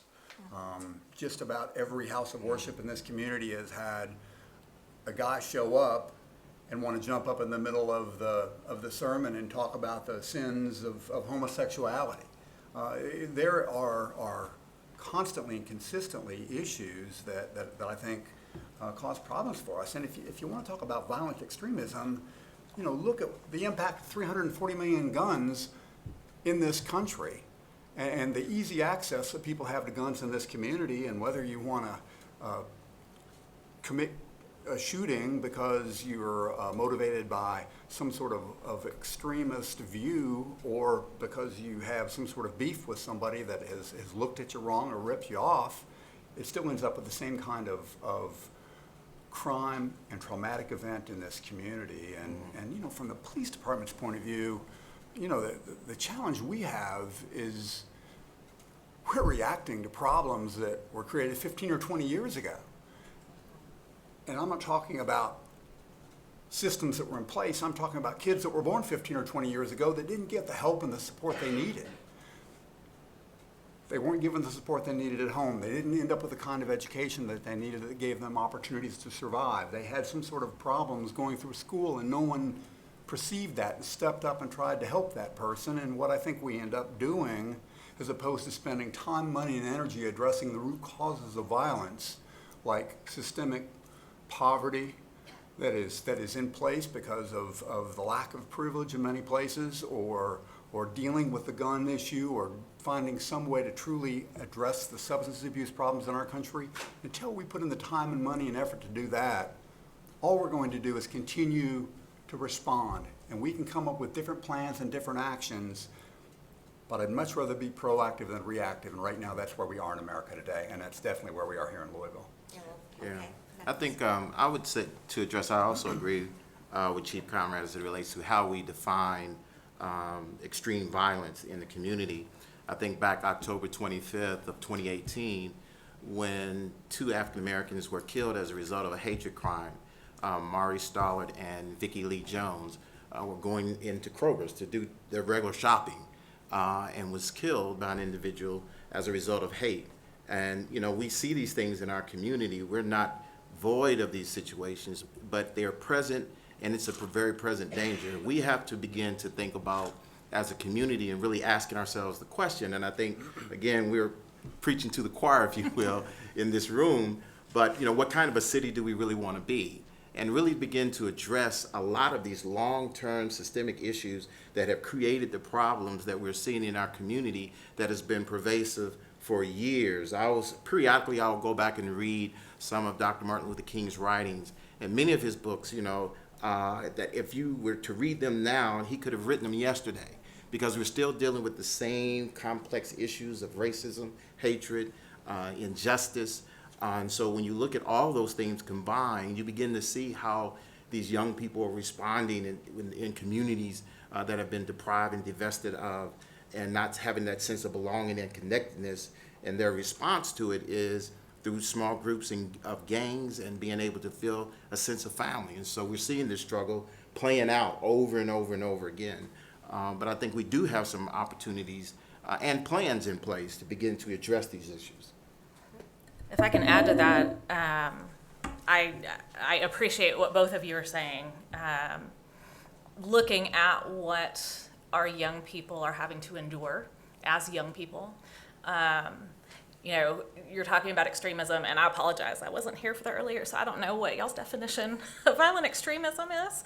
But I agree with both chiefs that, you know, it kind of depends on what language we use to talk about what is extremism, because what's extreme is relative, right? Mm-hmm. And if you think about what has been done in this country, we have normalized a lot of hate to the point that we don't see it as extreme. Mm-hmm. So when we talk about the normalization of racism in systems, when we talk about the normalization of sexism in systems, the normalization of classism, of homophobia, of transphobia, of xenophobia, in the way that systems work, right? Because that's how the country was founded. We don't see it as extreme, but the results of that are extreme, and they're extreme on the most marginalized populations in our community. And when you talk about young people in particular, you know, I work in West Louisville with youth between the ages of 16 and 24, and one of the things that we're not talking about, and that we need to be talking about when we're talking about resilience, is the level of trauma that they're enduring and how that affects their development. And you know, there's a lot of talk right now about ACEs and about being trauma-informed, but that doesn't go far enough. Because our young people didn't just experience trauma in childhood. They're experiencing it every single day. So even if we could enact ways to help them heal from adverse childhood events, they're still experiencing adverse events now that are the traumas related to their identities, right? And so it's not just trauma about where you're at. It's trauma about who you are, right? That's a hard one to shake. That's not a circumstantial thing, right? That gets in there and it stays. And so I think when we're talking about resilience, we definitely need to be talking about that kind of trauma and strategies for resilience that go beyond kind of old school resilience that traditionally has just made them internalize whatever oppression there is, right? If you can't be resilient and exist in this situation, the problem's with you. Because look at this person over here who did it, right? We do have an example of somebody who succeeded in spite of the system. So if you can't, then that's an individual issue for you, and that is definitely not the case when we look at all the systems and structures. If I could add one other element to this, and that's the online element. We're talking about hyper-localized, what's going on in our community. But if we did have one of these traumatic events that we've seen in so many other cities that we've talked about here today already, there will certainly be an online element to it. It might even be the biggest element to what leads down that road. So we could have somebody that we don't necessarily see a problem with in our face-to-face interactions, but who knows what they're doing online. To use an example, back in the 1960s, if you were a racist, you would maybe have to travel to Mississippi and join the Klan, and that takes money, and you would be somewhat of an outcast from your community. Well, now, if you feel that way, you can go online and be surrounded by like-minded people that will cheer you on and make you think that you are totally normal. So when we talk about resilience, we also have to take into account what are mostly young people, but all of our folks, what are they doing online, and how do we bring that into the real world and somehow have some sort of intervention before the first sign being a mass shooting. Excellent. Interestingly, Dr. Michelle Grossman out of Victoria University in Melbourne, Australia, she basically talked about the fact that you all were talking about structural commonalities, but she actually found in her research that sometimes there was more experiential commonalities, and really the structural kind of underpin that. But basically she's saying that it's all the feelings of humiliation, the lack of dignity and the lack of respect that people feel, and I think I hear you saying that people feel that they're getting from people around them, and that really is what kind of causes many of these young people to move toward radicalization and easily be recruited by some of these more extreme groups. So thinking about that, because obviously we know that we have structural systems and structural barriers in place, but thinking about that, what are some of those strategies, Dr. Wendell, that where youth can get positive affirmation or can find positive strategies, if you will, so that they're not susceptible to a lot of the messaging that Mr. Williams basically talked about online, where they feel like, I have enough information, I can make a informed decision about not joining this extreme group. I have some strategies to deal with that. Can you share? Absolutely, and that's a great question. From the perspective of public health, right, which is one perspective, so definitely want to hear kind of from other people's perspectives as well, but talking about making youth vulnerable to being quote unquote radicalized, right? You're talking about the commonality of experience, and that's exactly right, because it's all about power, right? And the experience of powerlessness. And it's when people feel, and not just young people, any people, feel like they don't have power, or when they recognize that they don't have power, right? It's not just about feeling like they don't have power, although that can do it too, but recognizing that they don't have power, that makes them vulnerable to ideas that will help them reclaim their power in some way. Right? Give them some kind of control over their situation, give them some kind of way of exacting justice because they're not getting justice from the system the way that it is. So when you talk about what are some strategies, some of the things that we're actually learning, I was just talking to the chief right before the panel started. We've just finished a round of data analysis. I haven't even told you this either. We just finished a round of data analysis from the Youth Violence Prevention Research Center, and we're seeing really promising results from our work that has looked at racial identity as a protective factor, positive racial identity, socio-political development, so having young people understand how systems came to be the way that they are, and why they're like that and who benefits from that, but then also helping them understand what their role can be in community change. Because as soon as they become change agents, right, that power dynamic shifts. I have a voice, I can do something, and we've seen it in our young people. What we're seeing is there's too many ideas, and I'm trying to be brief. So, but I could talk about this all day. When we talk about youth in particular, right, and we talk about marginalization, we are marginalizing a whole bunch of different identities, right? We marginalize based on age, right? They're young. We marginalize based on race, on religion, on country of origin, on language, on sexuality, gender, right? You just lump them all on top of each other. And if you're a young person and you have one or more of those identities, then you're experiencing marginalization across each of those things.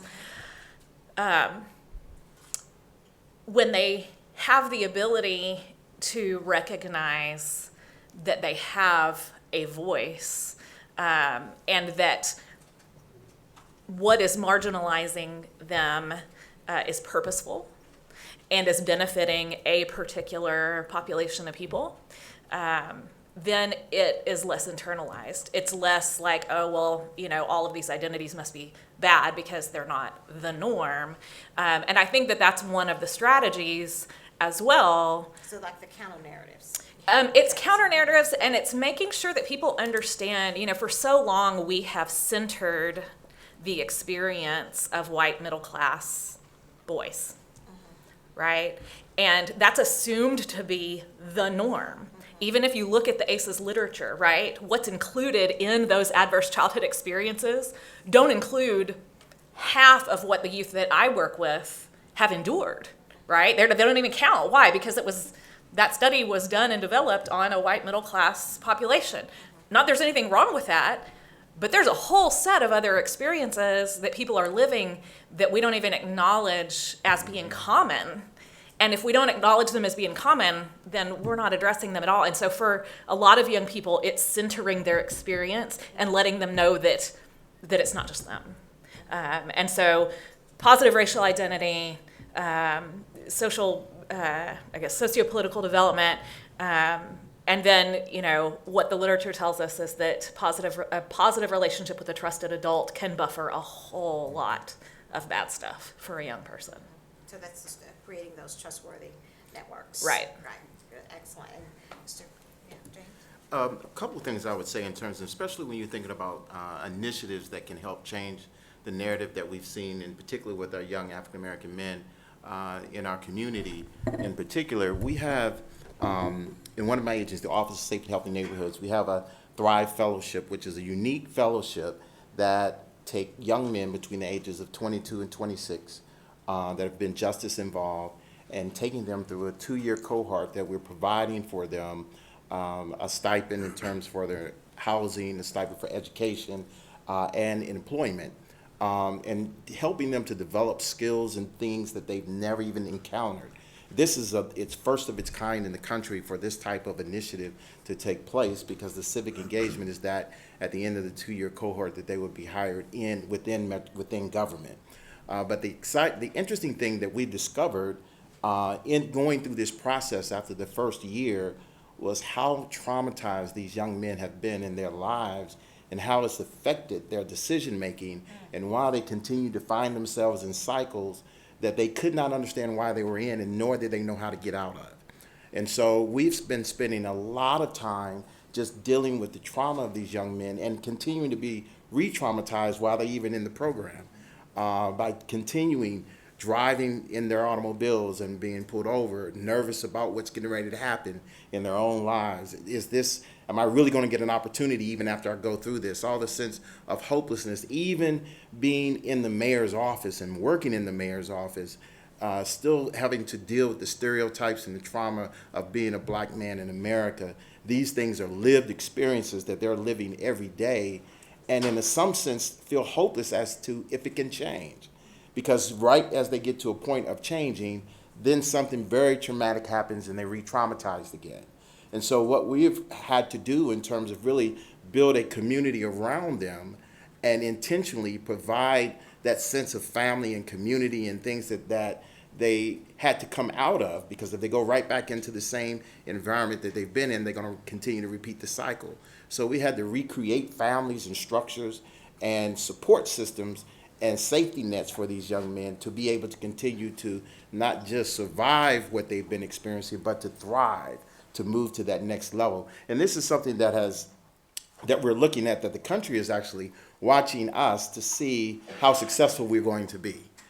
Because again, it's been one of the most challenging populations to really pull out. These are young men who have previously had no type of employment, no connectivity outside of their community and the groups that they were involved in with their community. And so we're able to take them out of that, show them a lot more in terms of from various mentors, different sectors within working across multi-sector, having mentors across the board to be able to help them to be able to make this transition. But it's going to be intentional initiatives like this that we talk about, intervention and prevention, that we're going to have to figure out how do we do this to scale.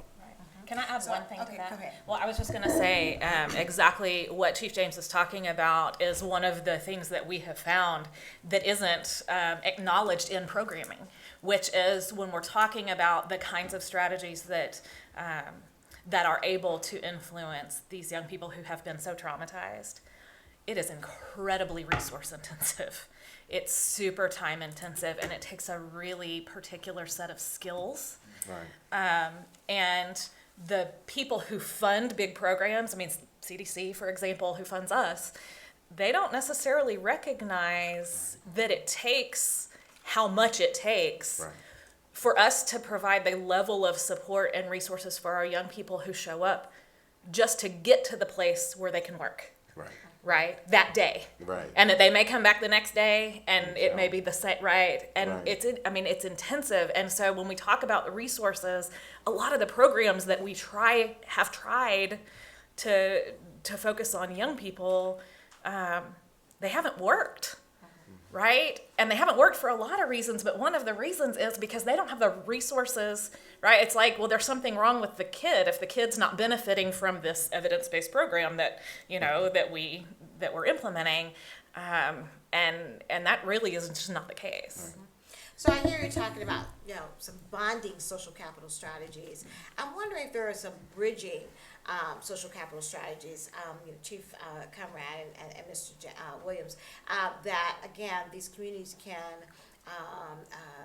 ways in which, again, we can empower communities to build those trustworthy networks, not only within but across, so the bridging social capital across different communities, and not just in terms of race, but also across different religions, because a lot of the violent extremism, as you were saying earlier, sometimes targeted at religious groups. So are there ways in which, again, some strategies for building a lot of that bridging social capital, so you can get to a point where the community feels that they can trust the other community and they don't feel the need to hate, if you will? There may be some ways to bridge in terms of trying to help people and be involved in people's lives. And I guess what I'm thinking about is the opportunity and the impact that mentors can have in a young person's life. But that's from the law enforcement perspective. Is the Louisville, the police, do you have any type of strategies or programs in place to kind of help with that? This is what I'm kind of in terms of mentoring. Just some of your strategies. Mentoring is one strategy, but if you all also have some ways in which, again, you're trying to bridge that social capital, get the information out to communities where they can begin to work together. Does that make sense? Like the Synergy program. Yes. Okay. Well, and Chief James, thank you. Yeah, I think one of the issues that policing has in this country and certainly in this city is our effectiveness is 100% dependent on the community's trust. And we have a responsibility to do a much better job than what we've been doing, reaching out to this community and listening to their concerns and then working to adjust our approach and our efforts to reflect those concerns. And the Synergy Project is something that we've started, and appreciate the opportunity to talk about it a bit here today, because I would invite you all to participate. Earlier today, the shooting at the Emmanuel AME Church in Charleston was talked about, and after that city had that terrible shooting, which was driven by a hateful racist, they ended up killing 9 innocent people in a Bible study.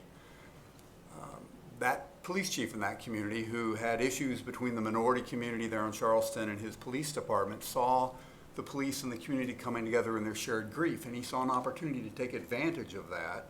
And what he did was organize an effort with the help of a number of great people in that community to bring the police and the community together in a very structured discussion type opportunity to develop a strategic plan to bring the police and the community much closer together. And we're trying to copy that here. I've not seen it done anywhere outside of Charleston. They did that 5 years ago, and they are still seeing a positive impact from improved police-community relationships in Charleston, and I'm convinced we can do it here. So we have, for the past probably 9 months, been working with Spalding University. One of their professors was actually involved in the work there in Charleston, and we are trying to organize these talking sessions here in our community. We'll have some starting in November. We're looking to do as many as 100 of these over the next year. And what we're trying to do is again, bring the police and the community together.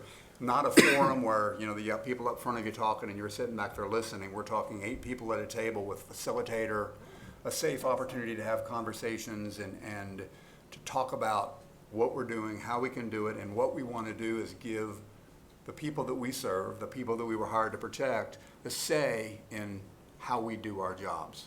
And we believe that through those conversations, through hearing the experiences of people that have been on the receiving end of less than our best, that we will find a way to work together to make our community what we all want it to be. Oh, excellent. That's a great strategy. Yes. Yeah, I think from our perspective, since we're not out on patrol, we're not exactly visible, so it's a little bit of a different dynamic, and I think there's a role for everything that every single person up here is saying. It's a holistic approach. For us,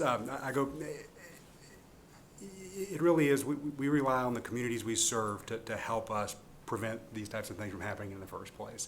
So when we go back and look at our mission, protect the American people, uphold the Constitution, we have to be seen as independent, fair arbiters, that if someone does come to us and say, hey, I'm not saying that Johnny over there is doing something bad, but I'm a little bit concerned about him, that someone in this room or someone in the community would trust us to handle that information responsibly. We're not going to go out and put handcuffs on them just because someone called us and told us about that. But we can start to do things as least intrusive as possible to see if there's any validity to that concern. Are they active in online forums that we might not be aware of just by knowing the person in the local community, and things of that nature. Talking to colleagues, friends, family, is there a way to intervene before that person does do something that would be enormously tragic? But that all starts with the trust of the local community. That's on the front end. On the God forbid, on the other side of this, if there is a tragic event, and there is an apparatus that comes in that really does help with victim services to help deal with the fallout of the actual scene and things of that nature, which we really, we hope we never see here, but that does exist as well. But from the FBI perspective, it really starts with the trust of everyone in here, the trust of the local community, that you can trust the FBI to handle any concerns appropriately. And just because you say, hey, I'm concerned about this particular person over here, it doesn't mean that person's going to be arrested or wind up on a watch list or something of that nature. The vast majority of things that get reported to us, no one hears about because they get resolved quietly, professionally, and fairly, and most of these fall far short of a criminal prosecution. I know that the President Obama had initiated some documents, and I think it came out of either the Department of Justice or FBI, I'm not sure, but empowering local partners to prevent violent extremism in the United States. And I was just wondering, has that gone any farther under the Trump administration in terms of gathering information and data, just, so that you can empower communities, whether you can help them prevent violent extremism, and, because again, that's one of the things about the Justice Department. You have all of this data that you can go and research and find strategies that communities can adapt to their local areas. So that's one way I think the FBI has been very helpful in this. So do you know if there are any initiatives that the FBI, if you can reveal that, obviously, but any initiatives that the FBI is working on in terms of dealing with, helping communities become more resilient in dealing with hate? I think you hit the nail on the head in terms of we need to have good data. And you've seen a focus on that in the past few years in terms of, are certain crimes being reported to a national repository? Because we've not had great data in the past, as any researcher would well know. So that's really the focus now, is just to make sure we get good data. And then, of course, what's actionable, we would work with our local partners to take appropriate steps. But right now, the big hurdle is just the accuracy of the data. Can I respond just to one thing related to, and definitely not accusing the FBI, but just pointing out when you're talking about, if you call because you have a concern about someone, that you're not gonna, it doesn't mean you're automatically gonna put them in handcuffs or put them on a watch list or something like that, and maybe not the FBI, but law enforcement in general, right? When we see the stories where that happens, right, that is indicative of where the erosion of that trust comes from. So we can talk about Fort Worth, right? We can talk about a Tatiana Jefferson, and her neighbor called because he was concerned because her front door was open at 2 a.m. And I know I'm not going to put words in your mouth, Chief, but the chief in Fort Worth, right, said he screwed up. Like, that was not okay. And he's being charged with a crime. And people screw up. Like, I got that. I think that one of the things, how do we cultivate a community where those conversations can happen, is we've got to cultivate a community where there is humility. Where there is, so, we talk a lot about compassion. We've got to have the ability, and Chief Conrad, you know how much I respect you, and you've taken so much crap, and you've taken it with grace. I appreciate that you come to these issues with a level of humility where you're like, okay, if we're not doing it right, then we got to figure out how to fix it. Unfortunately, that is not the same approach as a lot of the people in your rank and file. And I know you know that. I'm not telling you anything you don't know. But when people come and sit down at the table to have a conversation that's a safe conversation, if the people with power aren't willing to consider that they might not be doing it right, nothing's going to change. Right? And so that's really where we have, and I'm not just talking about the police as in positions of power. I'm talking about the leadership of organizations. I'm talking about educators, right? I mean, these are, if we're not able to acknowledge even the possibility that what we're doing is harmful, is structurally violent against a group of people or groups of people, we're never going to fix it. Right. That's a great segue in terms of looking at the role that civic leaders can play in terms of building community resilience. And again, I just heard about the Synergy Project, so I'm hoping that that's going to be that's going to get off, and that's going to be a great tool for the community. But in terms of looking at some of the civic leaders and the role that they can play in building community resilience, and I'm sure we probably have community leaders here from different organizations in the audience, that what are some of the things that they can do in terms of just in getting people together and have them talk to, and learn about, again, someone from a different religious background or faith background, or someone from a different racial background.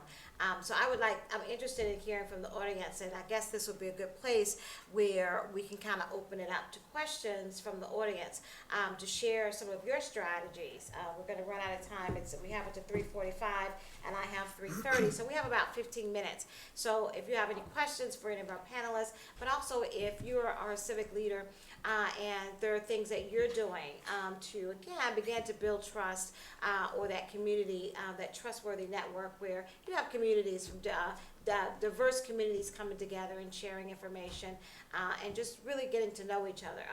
If it's nothing but a potluck dinner. I was reading in Wilmore, Minnesota, that's what they were able to do, particularly with the Somalese community and the Christian community. They just started having potlucks, and they were surprised at how that just led to people learning about other people who live within their same little small communities. That's no longer a stranger. So I'd like to hear from the audience, and then also if the audience has questions for our panelists in our last 10 minutes here, we're going to open it up.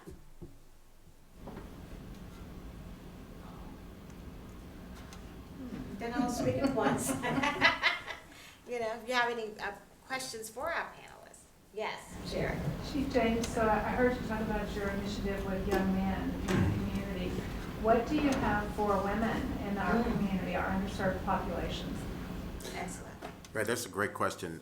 One of the things we have used in terms of making decisions in terms of how we prioritize our initiatives and our programs is looking at the data.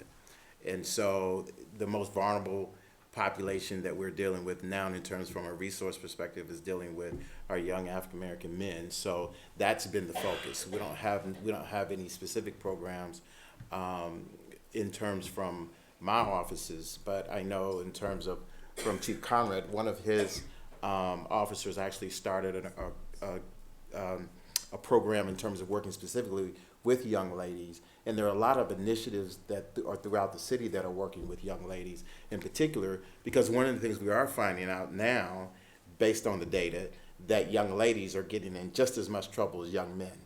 That's what precipitated JCPS to start the Girls of Color School and so forth. So young ladies are particularly beginning to catch up in terms of when we're looking at the numbers, but by far, African American men, young men in particular, are still outpacing every other population. Can I challenge your language? Yes. Yeah, by all means. So maybe some of the problems that we're having with our young men might be because of our family units, and that maybe it would be helpful if we started with the mothers who are raising this. Yes. Sorry. No, great point. Great point, and by all means do so. No, and I just want to challenge your language a little bit, because I would say you're talking about young women, and particularly young black women or young women of color. Yes. And you said are getting in just as much trouble, are experiencing just as much trauma. Yes. Are facing as much structural violence, and there's not as many programs. Right? And so they're facing it without the same level of resources, and increasingly being criminalized for it. So I mean, the getting in trouble part, that's how you define, I know you know. Yes. We're just having a conversation. Not just having a conversation. We're all But I think in learning. terms of, Yes, if you look at, you look at our data in terms of, you look at our population and our youth detention services, we have a population, average daily population of 44. We may have 1 or 2 females that may be in that system.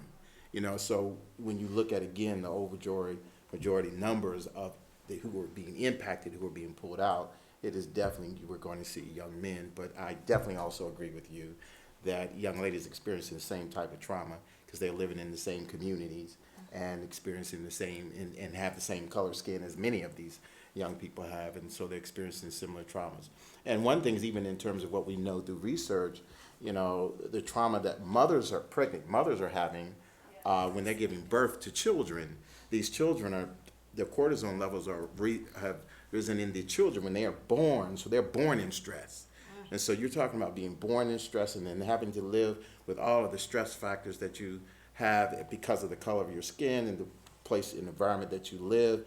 Because if you live in a certain zip code, you are likely to live 12 years less than someone else that lives in another zip code. I mean, all of these things are impacting the people's lives and the choices and decisions that they're making. And, you know, we as a society have to take a stand and say, we want better than this, than what we've been seeing for the past several years. Yes, Mr. Wood, go ahead. If I could, I wanted to circle back to something we talked about a few minutes ago. We talked about marginalization, which, you know, as we see people who have been radicalized, that certainly is a key. But I think it becomes important to talk about why do they feel marginalized in the first place? And we're focused here, it seems like, on racial issues, poverty issues, things like that, which is certainly part of it. But something else you see with people that feel marginalized comes out of a sense of entitlement. You see that with racially motivated violent extremists sometimes. There's a term now for what are called the involuntarily celibate, incels. These are typically young men that feel like they've been denied the affections of women, and so now they have a hatred for women. I don't know that they would be defined as marginalized using an academic definition, and I'm not, that's why I'm kind of putting that out there. But they certainly, especially if you look at their online rhetoric, certainly feel very entitled. I think it goes back to power, and it goes back to either the... Are we talking about, just for the sake of the audience, are we talking about primarily white males or black males? I think it depends on the issue you're talking about here, but I okay. think you certainly see it in the incel community. You do see it in the white supremacist movement as well. Okay. I think you see it in others also. But I think a lot of what you see there goes back to, and I think you're right, I think those two things, because the perception of I don't have power that I should have to get what I deserve, right? I mean, is part of that, absolutely. And the only reason I flag that issue is that we're talking about how do we serve communities that have been marginalized in terms of lack of resources.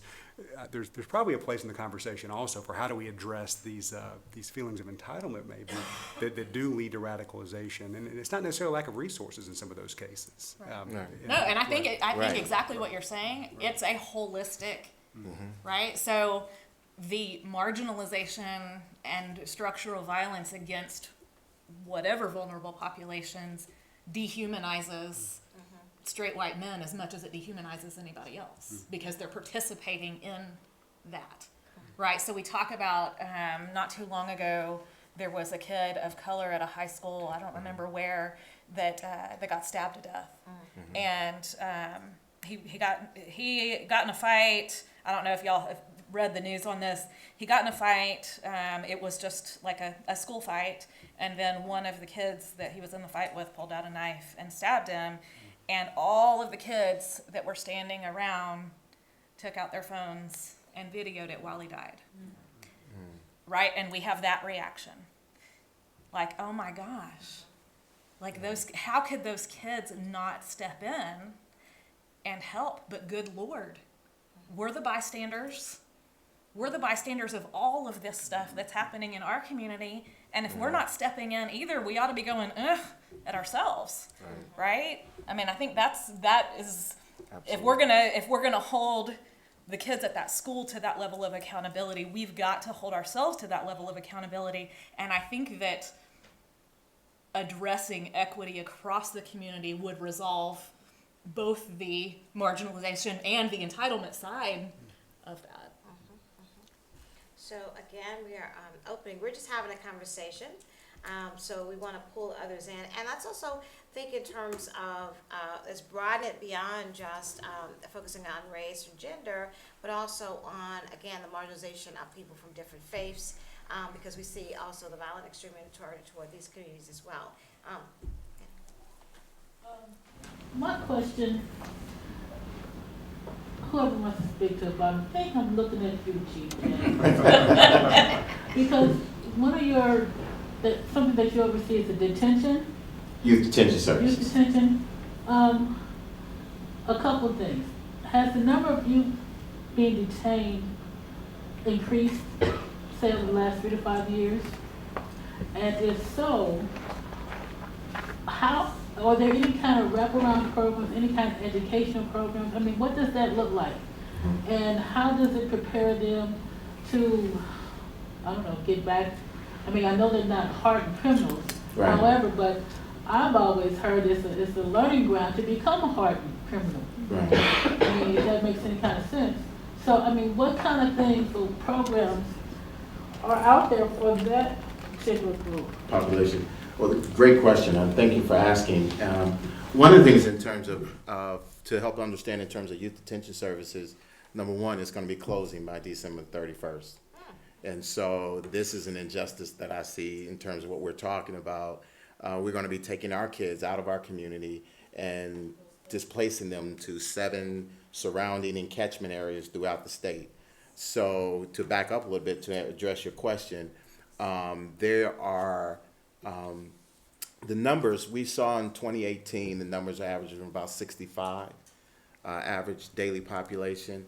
It decreased from 65 to 44 in 2019, at the beginning of 2019. One of the reasons we've seen the decreases in terms of is the judges being educated on the juvenile justice system and offering alternative programs as opposed to detention. The kids that we're seeing in detention now are the kids that really need to be there.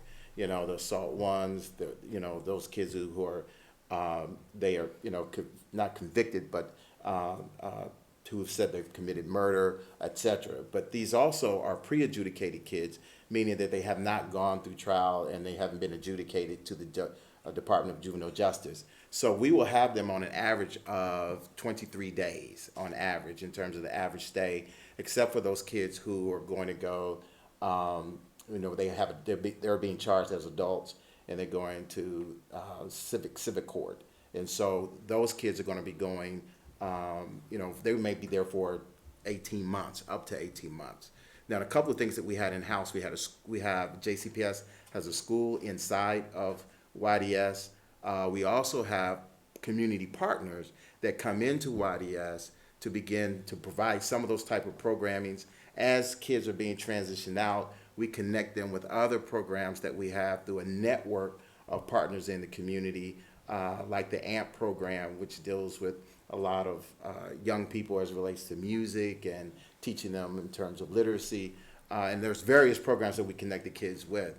But all of that is going to be discontinued once this closure happens in December 31st.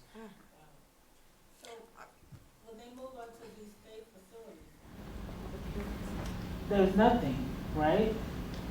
And then the parents have difficulty perhaps getting to see their child. And so it seems like not only will they be traumatized from one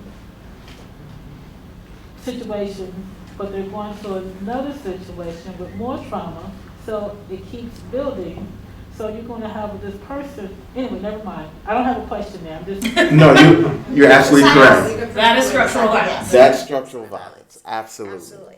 So, the last 5 minutes, any burning questions? Yes, and then we're going to wrap up. This isn't really a question, it's more of a comment. I'm thinking where we started this morning and the comments that was just made now, that the two of the speakers this morning who were radicalized talked about the trauma that they suffered when they were younger and feeling unempowered because of different life circumstances.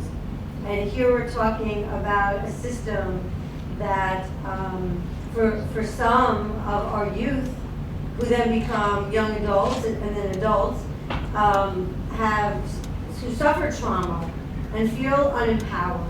And then they find a way through radicalization or other types of violence or extremism to respond to that in such an unhealthy way.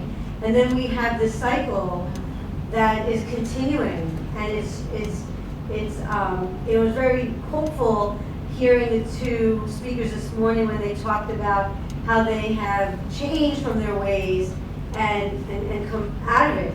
But it makes me sitting here, it makes me wonder how many more people are going to go into that cycle, and here we go again. Absolutely. So did they share some of the ways in which they were able to change in terms? Yeah, they made long presentations of kind of. Okay, all right. Well, I guess we could hear about it tonight because I think we're going to have the same panel tonight over at Kornhauser Library. So we want to, any closing statements as we wrap up? Anything you want to add to what you've presented today? I just want to give you that opportunity. Again, we have a wonderful community. I need your help to keep it that way. If you see a problem in this community, if you have a concern, don't assume we know about it. Pick up the phone and give us a call. See something, say something is kind of the catchphrase, but don't assume we know about a problem in your neighborhood or in your home or in your church or in your school. We can only help you if we know about it. Dr. Wendell, no? All right. So again, we want to thank, and I'm just going in alphabetical order, Chief Steve Conrad of the Louisville Police Department, Louisville Metro Police Department, and Chief Vincent James of the Community Building for City of Louisville, and Dr. Monica Wendell, who's a U of L professor in the Department of Public Health and Practice, and then of course Agent Jacob Williams, who's with the FBI office here in Louisville. So if you just join me in giving them another round of applause. I'm going to turn it back over to Martin Brooks, who will give us further instruction. Well, thank you all again. Thank you. Thank you. Thank you so much, panel, for wrapping up the day for us and helping tie some of the pieces together for the day. I would invite you to come out to the evening program with these plenary speakers that spoke this morning about the Uyghur people and about the coming out of being a former recruiter for Al-Qaeda and a former white nationalists and how they got into that and came out, and that will be the discussion this evening. Those of you who are here today, I think we've had a good day, and I really appreciate you being here. A couple of more opportunities that are coming up. Again, tonight at 6:30 is when the program will start at the Kornhauser Health Science Library at 500 South Preston Street. Parking is easier there, just for your information. Our moderator will be Amina Alahi, who's a reporter for WFPL tonight. So the conversation will go a slightly different direction than it did this morning. Let's see, Thursday, tomorrow, at Spalding University from 11:30 to 12:30, Tony McAleer is there. Will be presenting to some of the staff, but it's a public event at Spalding tomorrow. Also, Tony has written a book, The Cure for Hate, a former white supremacist journey from violent extremism to radical compassion. That book will be available tonight and also tomorrow at Spalding. And then again, Tony will speak one more time at 1619 Flux tomorrow evening. Their doors open at 5:30. It's a 5:30 to 7:30 event. If you've been to Flux, they give you cheese and wine, and it's just a nice experience.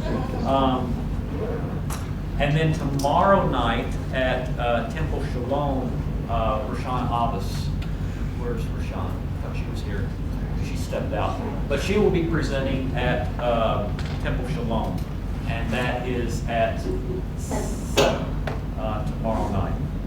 So more opportunities if you haven't, if you still have space or want to hear some of these things again. A lot of new information that we've been presented today, and maybe it would be helpful to hear it run over one more time. Want to thank our sponsors for the day, especially Fanny. I'm afraid she's moving to the door there, but Fanny, all of the logistics today, the Jewish Heritage Fund for Excellence, Temple Shalom, the Temple. I think the Temple group had to leave a little bit earlier, but we had a busload from there with us today. Muslim Americans for Compassion, the American Turkish Friendship Association, University of Louisville Libraries, U of L School of Medicine, U of L Office of the Provost, University of Louisville Commission on Diversity and Racial Equity, COCRA, was one of the sponsors of this event, and my organization, Peace Catalyst International. President of COCRA's back there, JP. Oh yes, JP. JP. And thank you for all the wonderful work you've done. Yes. Thank you. Yes. That concludes our program today. One more round of applause for all of our coming. I hope to see some of you at Kornhauser this evening. Yeah.